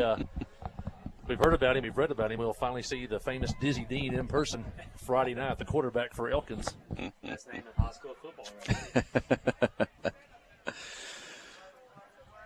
And a handoff for the Pirates up to the 42-yard line, tackled by McCarver. And that's Zach Shaver on the tackle, and Caleb McCarver. And it's Coach Matthew Post. I may give him a task, but I don't know if it's a possible task or not. We got to figure out how many touchdowns Zane Widener has this year. I think there's a discrepancy between the coaching staff and the broadcast staff, and if they're tracking those numbers at the Arkansas Democrat Gazette, he may be up near the top. I don't know. And total touchdowns, that's Zane Widener, the senior for the Yellow Jackets. Tackled, may have lost a yard on that one. Bring up 3rd down and 8 for the Pirates. Zane's had 1 tonight. And 3rd down coming up. Jackets never lose on Johnny Cash night. They lead 42-0 here. Yep. 3rd down play, left to right. Pitch in the backfield, turn it up off tackle, pick up a yard or 2. There's a flag at the point of the tackle. This could be a defensive penalty coming up for the Yellow Jackets. They're on the far side of the field in front of the visiting bleachers. And it will be a personal foul, I believe, on the Yellow Jackets. And that will be a 15-yarder across midfield. That'll put Dover up at the Yellow Jacket 42-yard line. Danny and Ginger Griffin, I think, may be watching tonight on a hill on top of it. Shirley. They tell me they watch every week. Ginger, part of the junior high staff over here. And Danny Griffin, who I call DG3, a local county agent. Is that the title?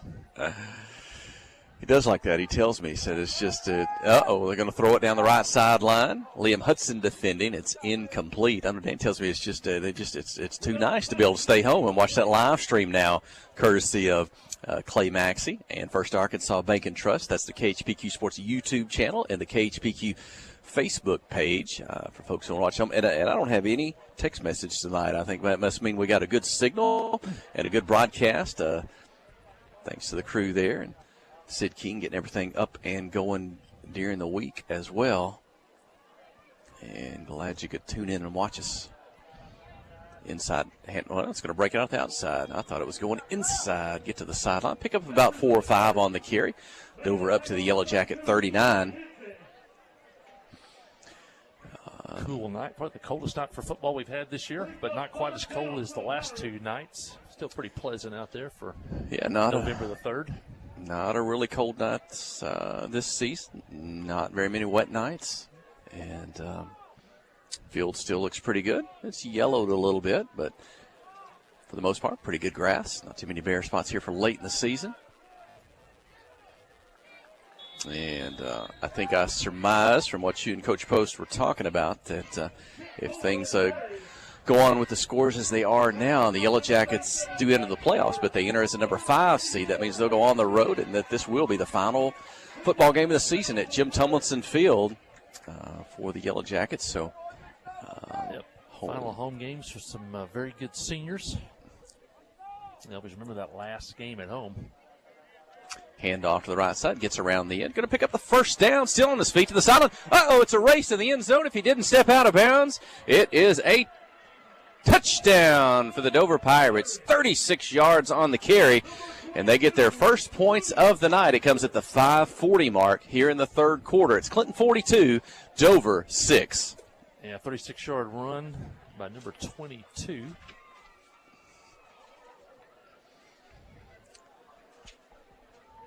That is Drew Masters with the first score of the night for Dover. Drew Masters on a 36-yard run.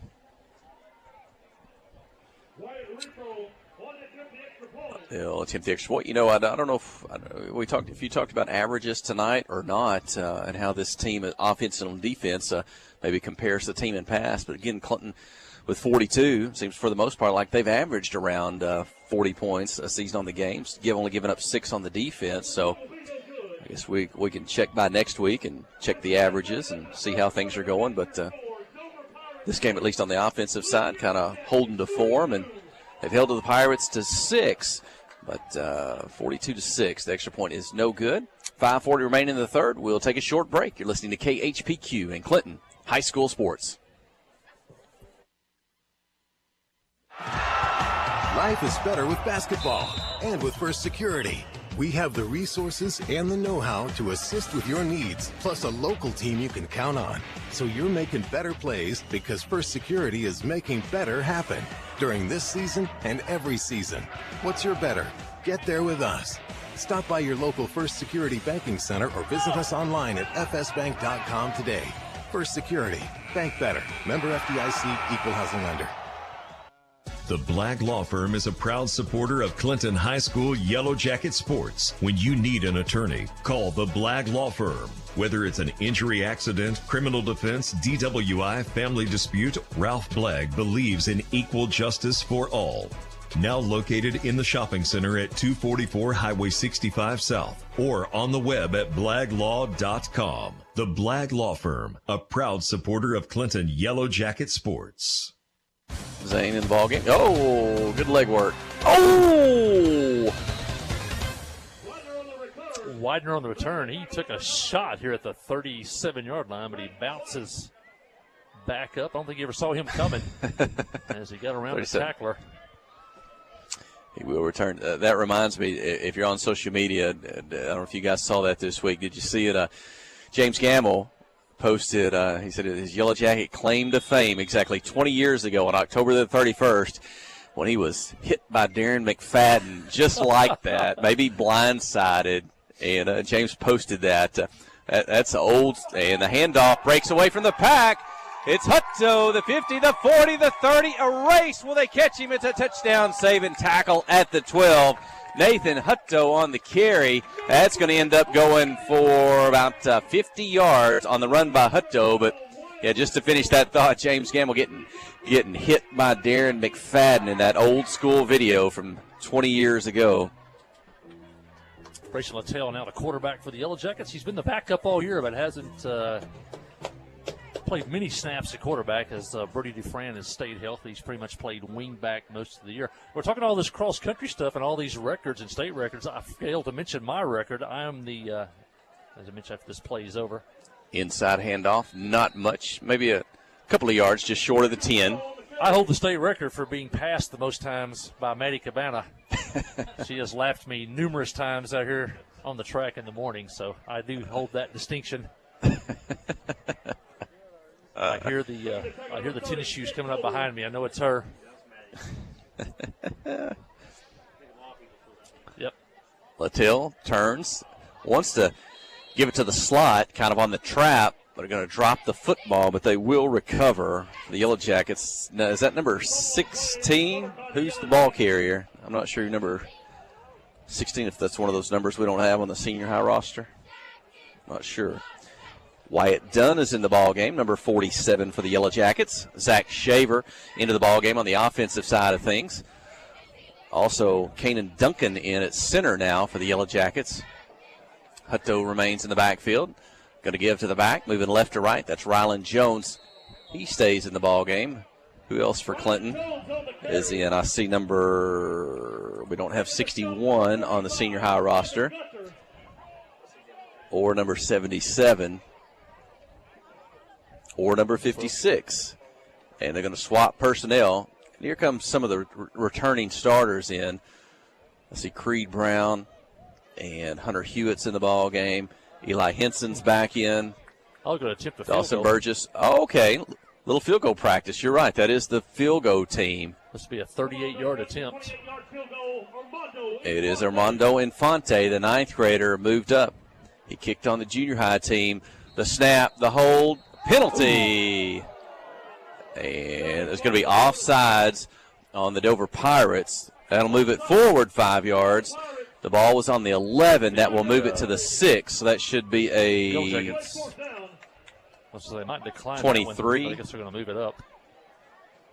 I guess the whistle made it a dead ball, but they also came in and hit the holder, which had been a personal foul penalty they didn't call. Unabated to the holder. So from the 6 will be the snap. That means they'll put the football down at the 13. It's 10 yards to the end zone, so a 23-yard kick. The snap, the hold, the kick. Oh, it's high, it's deep, and it's good. No doubt about that one. Armando Infante with a field goal. It's Clinton 45, Dover 6 as the fireworks explode, courtesy of Craig Clute. 2:17 remaining here in the third quarter. We're under the sportsmanship rule, the mercy rule. The clock does not stop but for an official timeout. This is an official timeout. Stay with us. You're listening to KHPQ in Clinton High School Sports. Friday night at the stadium is not the time to worry about your finances. Let First Arkansas Bank and Trust ease your mind with their mobile banking capabilities. You can check your balance, transfer funds between accounts, and even find the nearest ATM for dinner after a road game. The free mobile app is available on the iTunes Store and Android Market. You can cheer loud and proud for the Yellow Jackets because First Arkansas Bank and Trust has you covered. See a branch for more details. Equal housing lender, member FDIC. FL Davis Cash Lumber, your Ace Hardware store, is a proud sponsor of Clinton Yellow Jacket Sports. FL Davis Cash Lumber can help with your electrical, plumbing, paint, tools, hardware, and flooring needs. They're a full-service hardware store and lumber yard. FL Davis can provide you with everything you need for your residential or commercial projects. The knowledgeable staff is always on hand to answer your questions. Visit FL Davis Cash Lumber, your Ace Hardware store. Same place, now Ace. The Jackets score on Armando Infante's first ever varsity field goal from 33 yards out. And after the kickoff, Dover will take over at their own 35-yard line. And again, we got some Yellow Jackets coming on. Is that number 22, Ridge Adams, into the ball game? Get some numbers we don't have on our senior high roster. So there's some junior highs coming up, filling out those jersey numbers. I want to mention Sarah Hutchins, Clinton Communications Director. She's watching tonight. Her and Harper are watching from Marshall. Harper's hunting tomorrow morning, looking for that second buck of the year. All right, Harper, let's go. Pirates hand off to the right side, gets to the end, gets up to the first down marker at the 46. That should be good for a Pirate first down. You know, back in the day, as they say, in Week 10, there used to be a lot of Thursday night games, Friday night games, kind of a split on what they would do. I think sometimes maybe that coordinated with deer season, opening up the next morning. That gave some folks get that Thursday night game in the books and get a head start out to deer camp, maybe down in South Arkansas or North Arkansas. So I don't know if we had that this year. We did have some Thursday night ball games last night around the state in Conference 4 here of Class 4A on deep past the left side. That was Bauxite and Harmony Grove, with Bauxite getting the win and Bauxite securing themselves a championship here in Conference 4A. That win over Harmony Grove. I watched a little bit of Murfreesboro and Mineral Springs in Class 2A. Both of those teams undefeated, both located in Pike County. So you had two small football playing schools in the same county, both undefeated. Mineral Springs ranked number 1. Playing for a conference championship and a first-place playoff berth next week. And from the shots, you could see people standing along the sideline, filled up in the end zone. So how cool is that when you're in a small county with 2 football playing schools? They're both undefeated in Week 10, playing for a championship. And it went overtime, and Murfreesboro scored a touchdown. And then on a yard to go, was it 4th and a yard, they goal line stand. They kept Mineral Springs out of the end zone to win the football game. And that was a lot of fun on Thursday Night Football. You definitely get county bragging rights then if you're in Pike County. Is that the Pike County Sandy Loam? Glenn Campbell sing about for Delight, Arkansas. That Pike County, I think. Yeah. That's gonna end sounds the quarter. Right. And the third quarter does come to an end. It's Clinton 45, Dover 6. The final 12 minutes when we return. You're listening to KHPQ and Clinton High School Sports. Life is better with basketball and with First Security. We have the resources and the know-how to assist with your needs, plus a local team you can count on. So you're making better plays because First Security is making better happen during this season and every season. What's your better? Get there with us. Stop by your local First Security Banking Center or visit us online at fsbank.com today. First Security. Bank better. Member FDIC, Equal Housing Lender.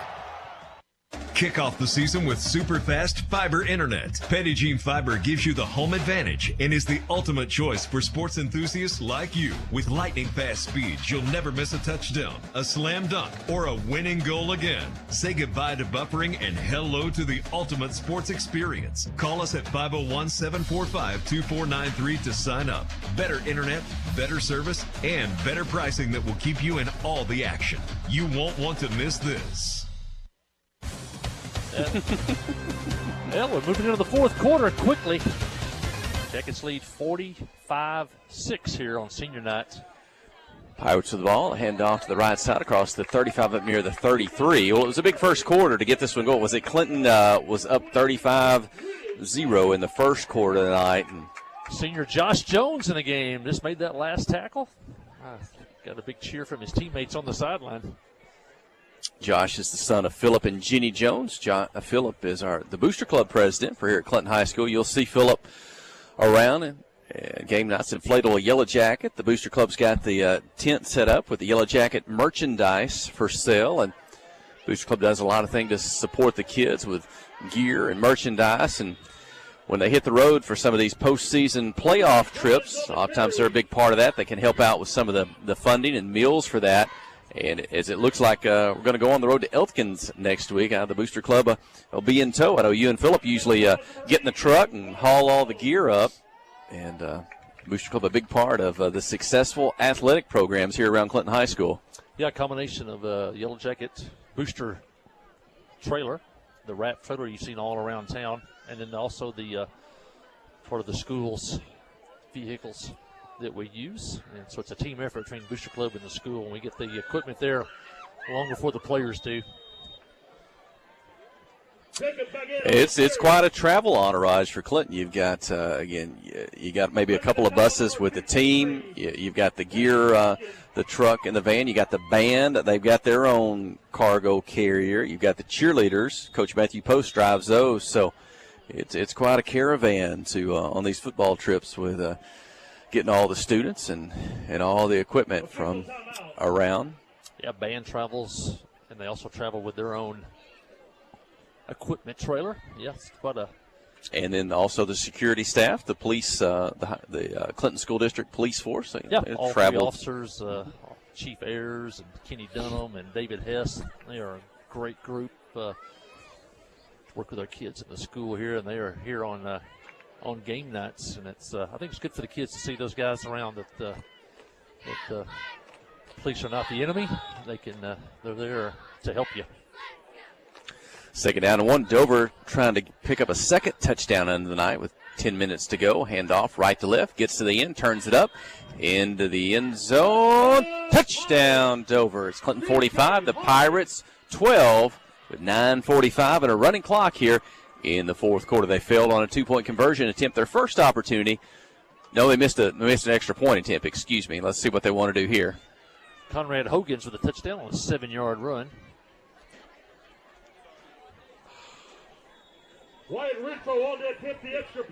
Renfro will come back on. Get another shot here at an extra point. Well, he's a little more soccer style this time.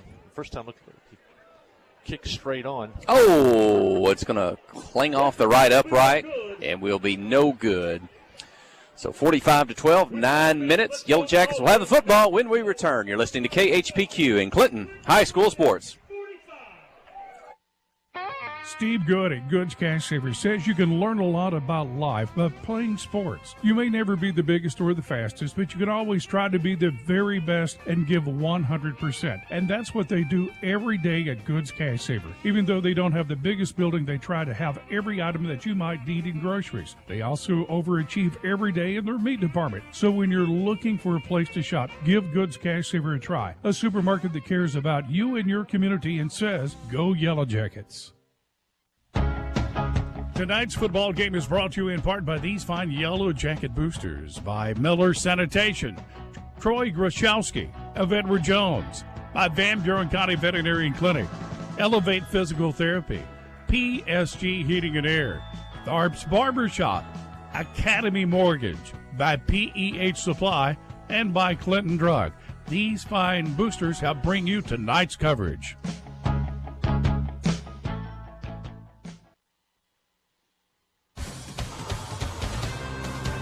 Dover gets on the scoreboard again. It's 45-12. They scored 12 points last year against the Yellow Jackets. Uh-oh, it's Infante on his first opportunity to return a kick. The 50, the 40. Does he stay in bounds?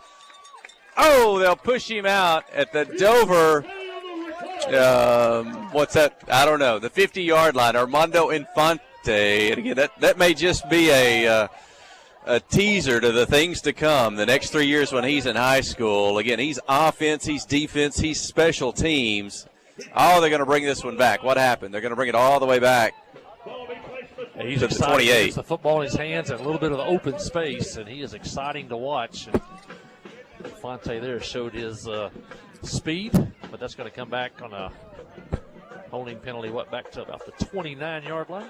Now, you've heard that name Infante before. Aldrich Infante was a kicker here that had a good run as well here at the high school. Now he's a barber. I see his post on social media. The handoff up the middle of the field, the 40 to the 50 on the carry. We got to find out who number 16 is. Let me listen. Maybe that may be Harold. Double check me on that. That might have been Harold McNabb just by watching his running style. Let me see.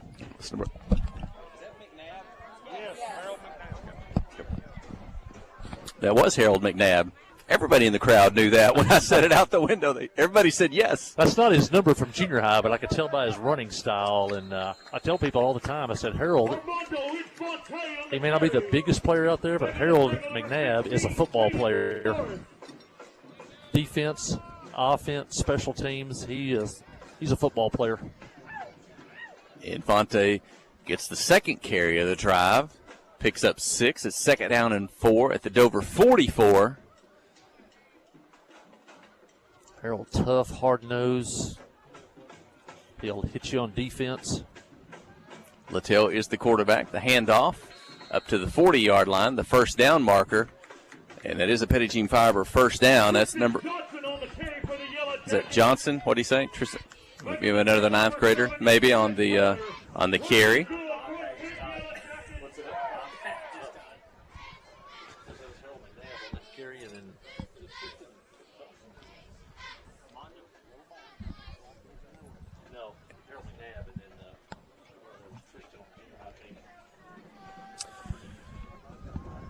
First down at the Dover 40, just over 5 minutes remaining. Zach Shaver splits wide left, but it's an inside handoff for about a 3-yard pickup to the 37. That is Tristan Johnson. Gets a second carry. Creed Brown checking back in at center. Kanan Duncan out of the ball game. Briar Cullum, number 82, will come in. He'll split wide left. This is Bryson Venable's little brother down here in front of us warming up. He was the junior high quarterback. He's taking Armando some snaps. Starts right, turns it back inside. They get to the 33-yard line, a pickup of 5. Going to bring up 3rd and short. And is that him coming in? Number 17? Coming in the center. And Bryson Venable's little brother. What's Bryson's little brother's name? Is it Braden? Braden Venable. Yep. Number 17. Junior high. He's ready this year. He's under center. He's going to squat low. Going to turn, give, handoff up the middle, shakes to the left, upended, but not before it gains the 28. That's Tristan Johnson. That's a Petit Jean Fiber first down. Under 4 minutes remaining. 45-12. These ninth graders may want to score. Coach Dufran may not give him a chance to take a knee. They want to score. There is a timeout. Might have got the wind knocked out of him. Kind of got upended, hit Coach the turf. Benson, if you're watching the sideline, if you're on the camera tonight, Coach Benson in his short sleeve polo shirt and his khaki shorts, and his motto, show no weakness.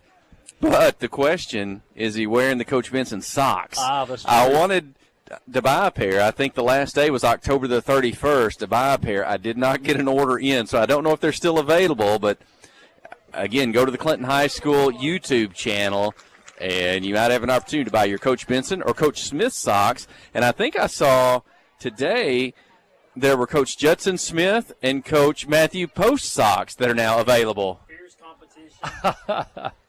I'll have a video out next week to promote my socks. So we'll have to hook you up with the Duhan and make a commercial. I've already booked it for next Now, but I did see who was wearing the Coach Judson Smith socks today. I did see a picture. It was Heat. I can't promote that. Coach Matthew Post is not going to tell us. Here we go. Venable under center. Turn, give, right to left. And Dover going to make the tackle. Maybe no gain, maybe a yard at best on the carry by Harold McNabb. Making the tackle, number 45, Darren Gunner.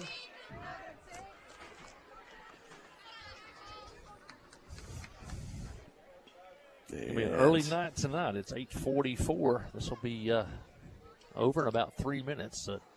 We'll see maybe if we can grab any other scores of interest from around. Maybe we'll finish up that CAC Lamar game. Maybe see if we got anything on Bryant Conway. That seems to be the big classification game that everybody around the state's watching. Mondo Fonte to the right. And he'll pick up about 6 yards on the carry. He strips up number 30, Kent Kohler.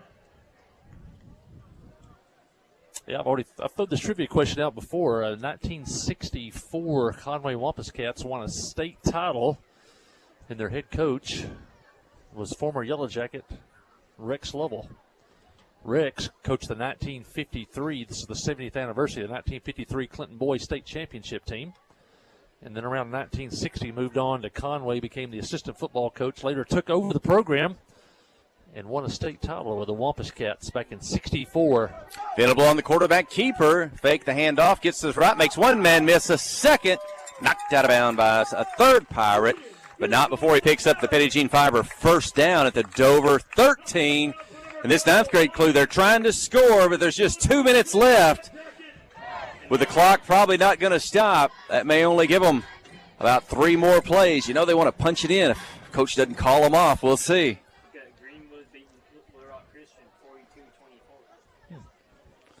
Big Coach Chris Dufresne 6A game. Got a signal to play in. Christian. Or send it in, excuse me. Ball's on the far hash, the visiting side. Handoff, left side off tackle, turns it in. Tackled forward across the 10, up to the near the 8-yard line. Nathan Hutto on the carry. 5-yard pickup, second down, a minute 20 remaining. 45-12. The Yellow Jackets about to win here. I think the winner of that one goes to Heber Springs next week. Heber's going to be the number 2 seed out of conference 2A4. 4A2. I said it right there. All I can think about Heber Springs now is we're coming for you. I think they're going to have to pick up the Deion Sanders. They have had a fantastic season after the Yellow Jackets won the Battle of the Little Red. And they're going to be gunning for the Yellow Jackets next year if they stay on this course. And that could be a fun one. Short gain, pickup of a yard, third down, 40 seconds remaining. We got time for one more play in this regular season, Jim Tumlinson Field finale. It's going to be the last game of the season here. And here comes the final play. and I think they're going to take a knee. Head coach Chris Dufresne's going to call them off, and that's going to be your final score. Clinton 45, Dover 12. As they'll line up, they'll shake hands at midfield and show good sportsmanship with the kids, the coaching staff. I bet the cheerleaders are following them out there. Coach Dufresne, don't expect anything less. That's the veteran coaches. You take a knee there, the game's decided. See so many young coaches today kind of don't know how to end a game correctly. Coach does. And that's win number 147 for Coach Dufresne as he heads to midfield to shake hands with former Heber Springs assistant coach Will Cox. And Clinton will finish their regular season with a record of 7 wins, 3 losses. They were undefeated in the non-conference, only played a couple of those in this 9-conference race. And that'll give them 2-0 in the non-conference. And what's that leave? 5 wins, 3 losses in the conference race this year. And a very good conference it was. And a week ago, they were just a minute away from defeating Lamar on their home field. A win there would have given the Yellow Jackets a conference championship. Now, they might have tied for it, but they would have been a conference champion. But with this win tonight, they secure a playoff spot.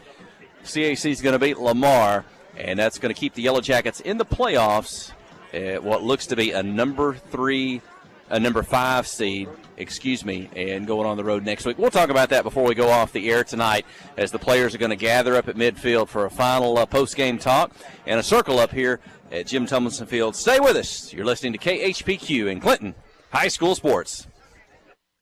F.L. Davis Cash Lumber, your Ace Hardware store, is a proud sponsor of Clinton Yellow Jacket Sports. F.L. Davis Cash Lumber can help with your electrical, plumbing, paint, tools, hardware, and flooring needs. They're a full-service hardware store and lumber yard. F.L. Davis can provide you with everything you need for your residential or commercial projects. The knowledgeable staff is always on hand to answer your questions. Visit F.L. Davis Cash Lumber, your Ace Hardware store. Same place, now Ace.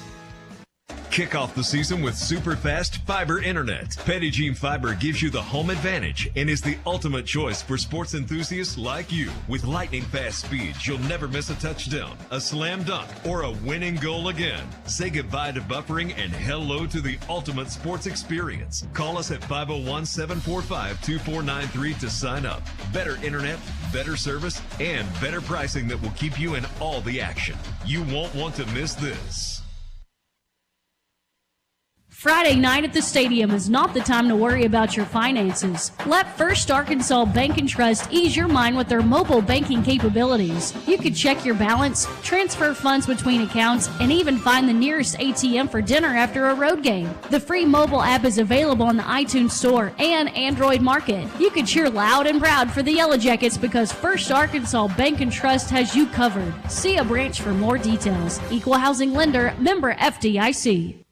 Clay Maxey, Chrysler, Dodge, Jeep, and Ram now in Clinton. Now, Clinton is a tight-knit community. They work hard to support one another. They work hard to take care of small, family-owned business, and that's what we are. We want to bring that family-owned atmosphere with also the opportunity for the consumer to get that great deal that they deserve. So, we feel like we've got the best of both worlds. Keep driving by every day. The inventory keeps getting better. It's Ram country, and we're going to keep making it bigger and better. So, yes, ma'am. Clay Maxey, Chrysler, Dodge, Jeep, and Ram.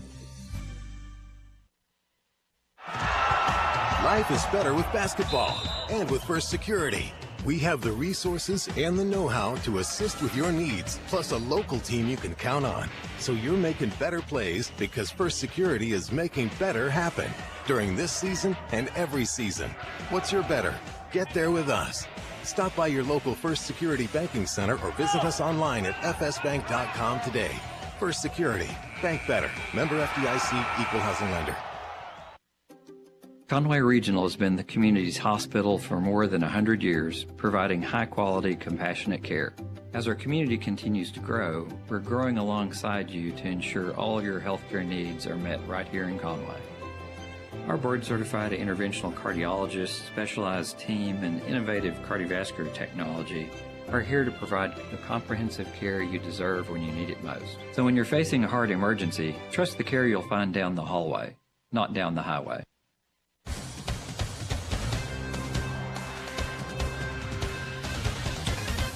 And the Yellow Jackets get the win here in the regular season finale. It was senior night. We saw students from all across the school be recognized with their parents before the ball game. Not only football, but that included golf, tennis.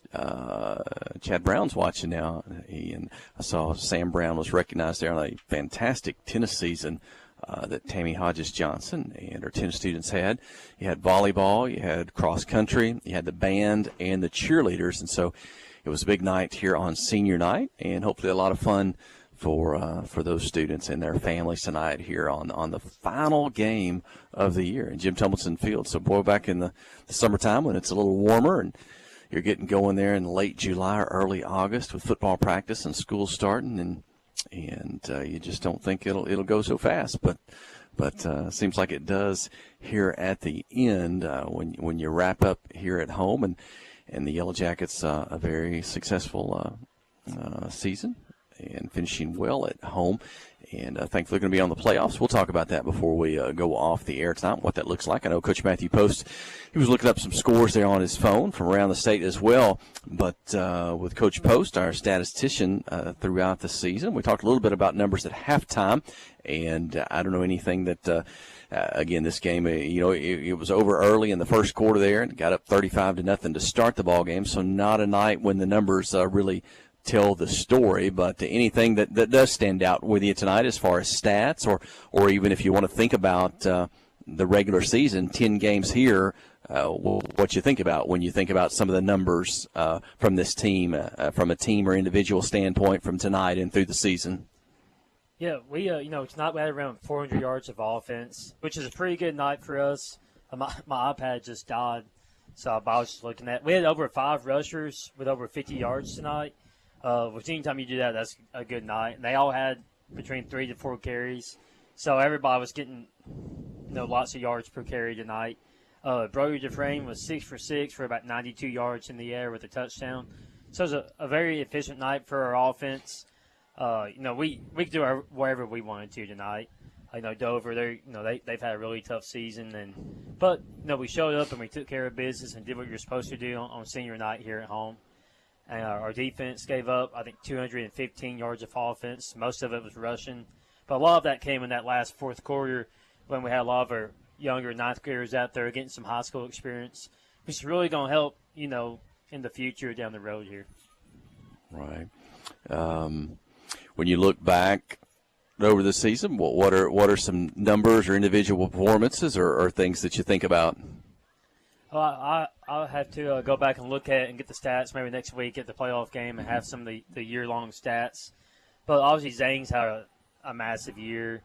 He's probably going to be close to 2,000 yards rushing this season and a whole bunch of touchdowns. I mean, anytime you do something to be National Player of the Week, you've probably had a really, really good season. But, Zach Gonzalez, he's going to be up around the 1,000-yard mark. And Brody Dufresne's, his pass completion percentage is going to be really high. So I think you have a lot of really good things going on for this team. And a lot of players are coming back, too. So I know we're not looking forward to next year yet because we still have a few playoff games to go win. But we have a lot coming back next year on the offensive line and a lot of playmakers coming back. They're going to step into bigger roles that have had really good seasons. I know I can't remember in our 17 years another time when you had this many sophomores be impact players on a team from week one, just from linemen to skill players, offense, defense, so many 10th graders making the difference in this year's squad. And again, what's fun about that is they still got 2 more years to go, only to get bigger and faster and stronger. And if they can build on the success that they've had this year, that's going to be a lot of fun looking at over the next 2 years. Oh yeah, and we won 7 games this year. Now, anytime you win 7, 8, 9 games, that's a really, really good season, and it's not over yet. So we still have a chance to go win 8 or 9 games here, and it's been a really good season. It was a crazy conference this year. You're a game away from winning the thing, and you're a game away from not being in the playoffs. So, I play here and play there. Changes. We could be conference champs tonight, but it was a really good season. Win 7 games, and it's been a really fun season. A lot of games have been competitive down to the wire. That's why I was kind of bored tonight because I'm getting used to these one-possession games, and I wasn't used to having a Mercyville game tonight. Oh, I know. Week to week, there was that stretch there. What, about 5 games? We're telling folks we could win all 5 or we could lose all 5. All the teams are that good. They're all competitive. And Clinton, for the most part, they came out okay. And what, they finished 3-2 in those 5. So I remember, and a minute away from last week of a victory over Lamar in a loss that I guess that was the toughest one of the season when you look on as a game you should have, could have, would have won, and with a conference championship in the balance. And so it is a little bit nice this week to kind of get this win and kind of wash away any disappointment you had from last week, and kind of take it now a 1-game playoff season at a time. So good to have this opportunity after that drive home last week from Lamar, which was a tough one. But I wanted to mention, if you haven't seen on Facebook yet, Coach DeFrang and the seniors, they did a My Jersey, Your Impact thing. And tell folks, because I meant during the halftime, Aaron Duhan and I were going to talk about that, and we talked about some of the things. I forgot to ask him before our segment ended with Aaron,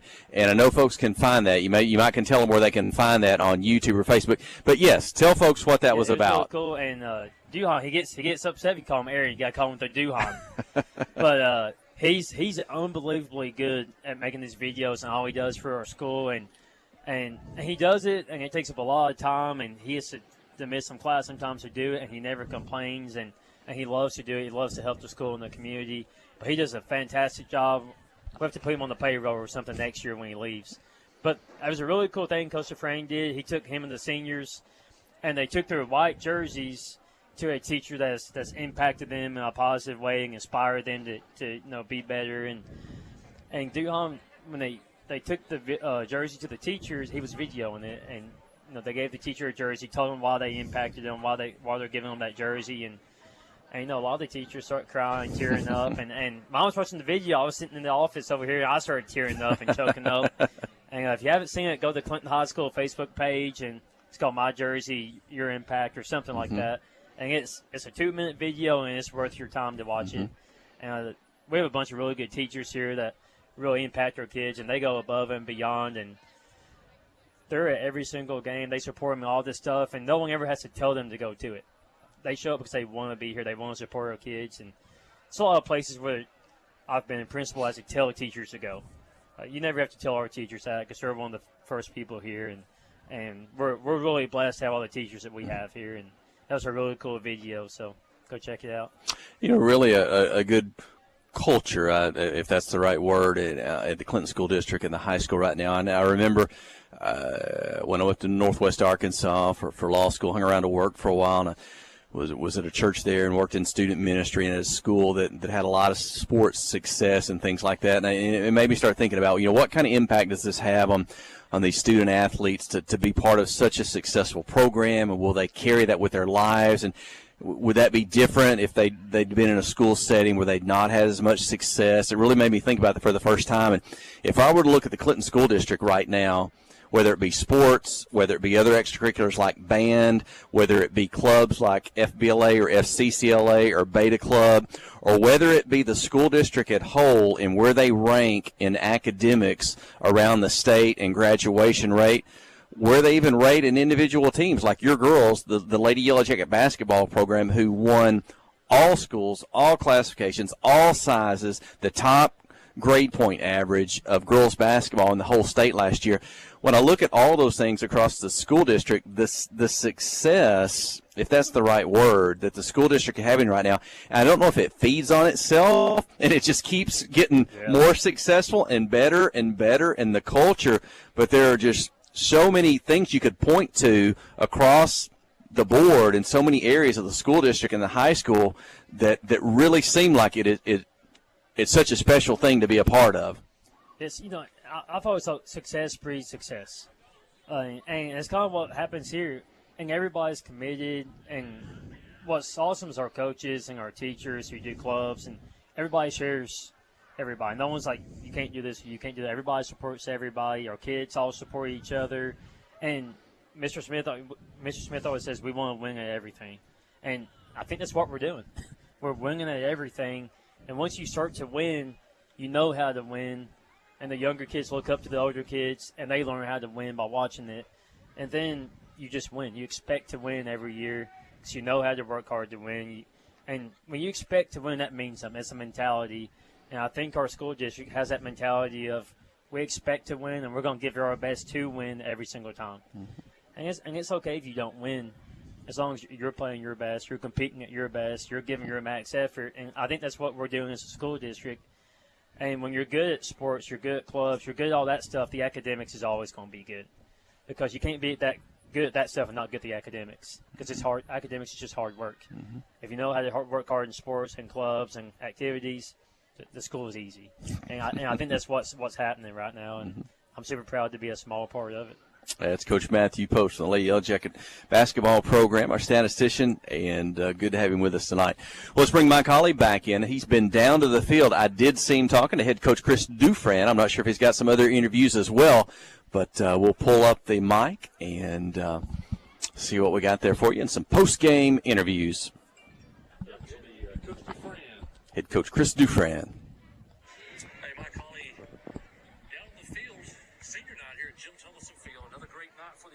They win 45-12 over Dover tonight to wrap up the regular season. Coach Dufran is with me. His initial thoughts.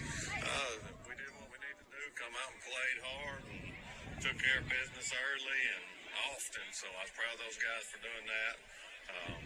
Still had a couple injuries here and there. Hopefully they'll be all right for next week playoff game. You had your heartbreaking loss last week, but you got the kids to bounce back. Looked like they didn't really miss a beat. They went right out and took control of this one early. Yeah, they did well. I was proud of them. If we'd have took care of business earlier in a couple of games that we just kind of killed ourselves, we'd be in a real good situation. But right now, I think we're going to Elkins. We'll find out here in a minute for sure. You went to Elkins about 5 years ago. That's the night you got win number 100. I think the Yellow Jackets scored 8 times in a row that night. Yeah, it's a little different Elkins team right now, but hey, these guys will come out and we'll play hard, give them, really they're getting the number one. They got a bad draw the way I look at it. So really get down on the ground, roll up 400 yards of offense on the ground. Yeah, got a lot of guys involved, and they got some big carries and took care of business. Brody did a good job tonight managing the ball game. We had him 6 for 6 throwing the football for 92 yards. Yeah, he did well. Proud of all of them. They just take care of business, do what we need to do. Go Jackets! You're going to finish another good regular season, 7-3. Match last year's regular season. A couple plays you said earlier might be 9-1. Yeah, we could easily be 9-1. The bad thing about football is a couple bad plays here and there with close teams that get you not where you want to be, but these kids are resilient, played hard, and like I said, bounced back tonight, did a great job. You got some key seniors mixed in on a bunch of a lot of young players. So talk about just the season in general, what you thought from getting better from week 1 to now. Are you satisfied with that? I really am. I mean, you knew you had Zane, and then Dawson really stepped up, did a great job offensively and defensively. And then, a few of them other guys, Dawson, Maynard, and Hunter Hewitt. Obviously, we're going to miss all of them, but there's a couple of key guys that'll hurt us next year. But, like I said, young guys will have to step up. A couple of them got a little playing time tonight, the ninth graders. Every little bit of experience helps. Well, it looks like we're going to hit the road. More than likely, we're heading to Elkins next week. I hope our fans will make the trip, and we'll have the coverage. But, I remember a 2014 team that went beat number 1 Pine Bluff Dollarway, so anything can happen. That definitely can happen. I'm going to sell that to our kids. It's Elkins got a bad draw. There's 2 number 1s meeting in the first round. That's head coach Chris Dufran. The Yellow Jackets in the regular season with a 45-12 win over Dover. Thanks, Coach. Yes, sir. Thank you. And that was head coach Chris Dufran. Some post-game comments. And we'll bring my colleague back in. The Yellow Jackets are going to finish the regular season 7-3. That matches last year's record. They're going to be 5-3 in conference. Imagine that, 5-3 in conference, and you're the 5th seed. That's how there were 7 teams competitive for 5 spots in this conference. And Haskell Harmony Grove, a pretty good team. They're not going to make it. I guess I don't know if this eliminates Pottsville or Mayflower. There's another good team that's not going to make it. any other conference, we would probably be with a 5-3 record. We might be the second seed, no worse than the third seed. So it was highly competitive. As Coach said, almost we're like a number one seed. We'll probably be the best team at number one seed plays in the first round. And a lot of them are going to play a 5 seed that they're going to mercy rule before halftime. And so, but the Jackets 7-3 in the regular season. Look at the grand scheme of Yellow Jacket football down through the years.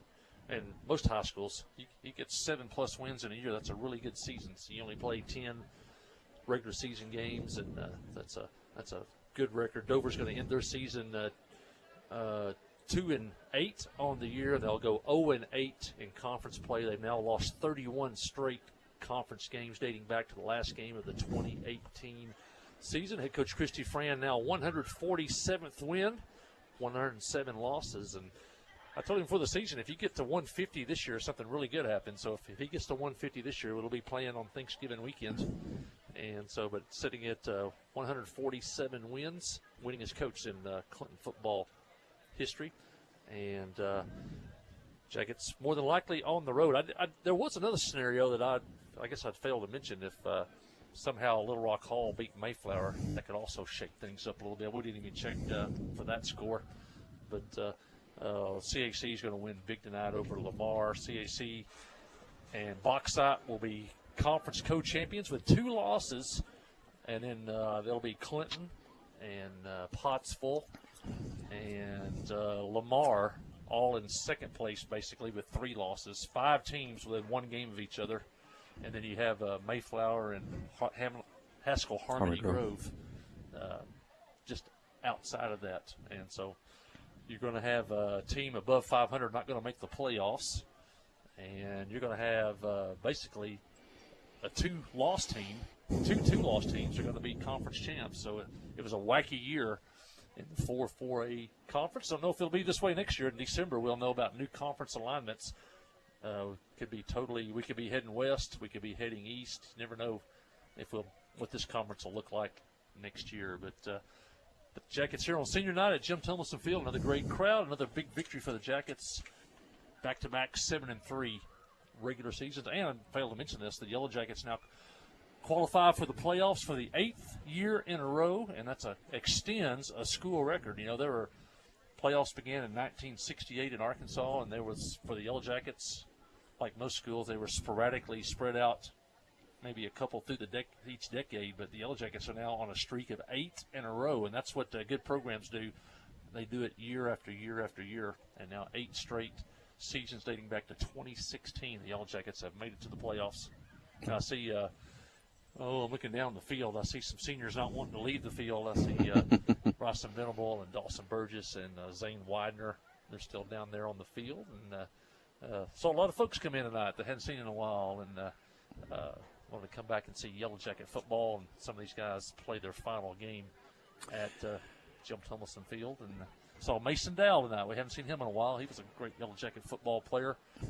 Graduated in, what would that have been, 2018. And so he was a part of 3 of those playoff teams. Also a part of 3 straight championships. Yellow Jackets won in 16, 17, and 18. And finished second at 19. So, yep, good night, Jeff Hall. The Yellow Jackets, if you just tuned in, remember the Jackets win tonight by a score of 45-12 here on senior night. How about one of those seniors down there that don't want to leave the field yet? I think we can make one of those guys the first Arkansas Bank and Trust player of the game. Again, appreciate their title sponsorship again this season, the player of the game. Also the live stream for us. Stop in their branch on the Northside Shopping Center across from Pizza Hut and Goods Cash Saver and see what they can do for you. Banking products, financial services. Tell them you enjoy listening to Yellow Jacket sports, football, and basketball, and appreciate their role in getting us on the air and bringing the broadcast to you. How about the guy that scored a couple of touchdowns tonight? Let's go with Bryson Venable, number 15 for the Yellow Jackets. Fullback on the offensive side. One of the linebackers, one of the interior linebackers on the defensive side. And a good effort on tonight. Again, when a lot of individual numbers don't really stand out so much tonight, a lot of ball carriers and a lot of different things going on. We could pick from a whole roster of guys tonight. But good job for Bryson, and let's go with him. he's had a good career. He's had a good senior year. Really good linebacker, and then he's part of that fullback tandem along with Zach Hunt Gonzalez. They had several games this year where those two combined for over 100 yards in the game at that fullback spot. He had 2 touchdowns against Dover last year and 2 more tonight. One of those was on, what was that, a 56-yard touchdown run, made the score 42-0 there in the second quarter. Jackets led 42-0 at the half. They had 35 points in the first quarter. Venable's touchdown in the second quarter made it 42-0. Armando Infante's field goal in the third quarter made it 45-6, and the game ends tonight 45-12. But Bronson Venable, your first Arkansas Bank and Trust Player of the Year, has had a great season. Still not over yet. Jackets travel to Elkins next week, and we also saw his brother come in, play some quarterback before this one's over. Maybe a future Yellow Jacket skill player in the years to come. He was the junior high quarterback this year.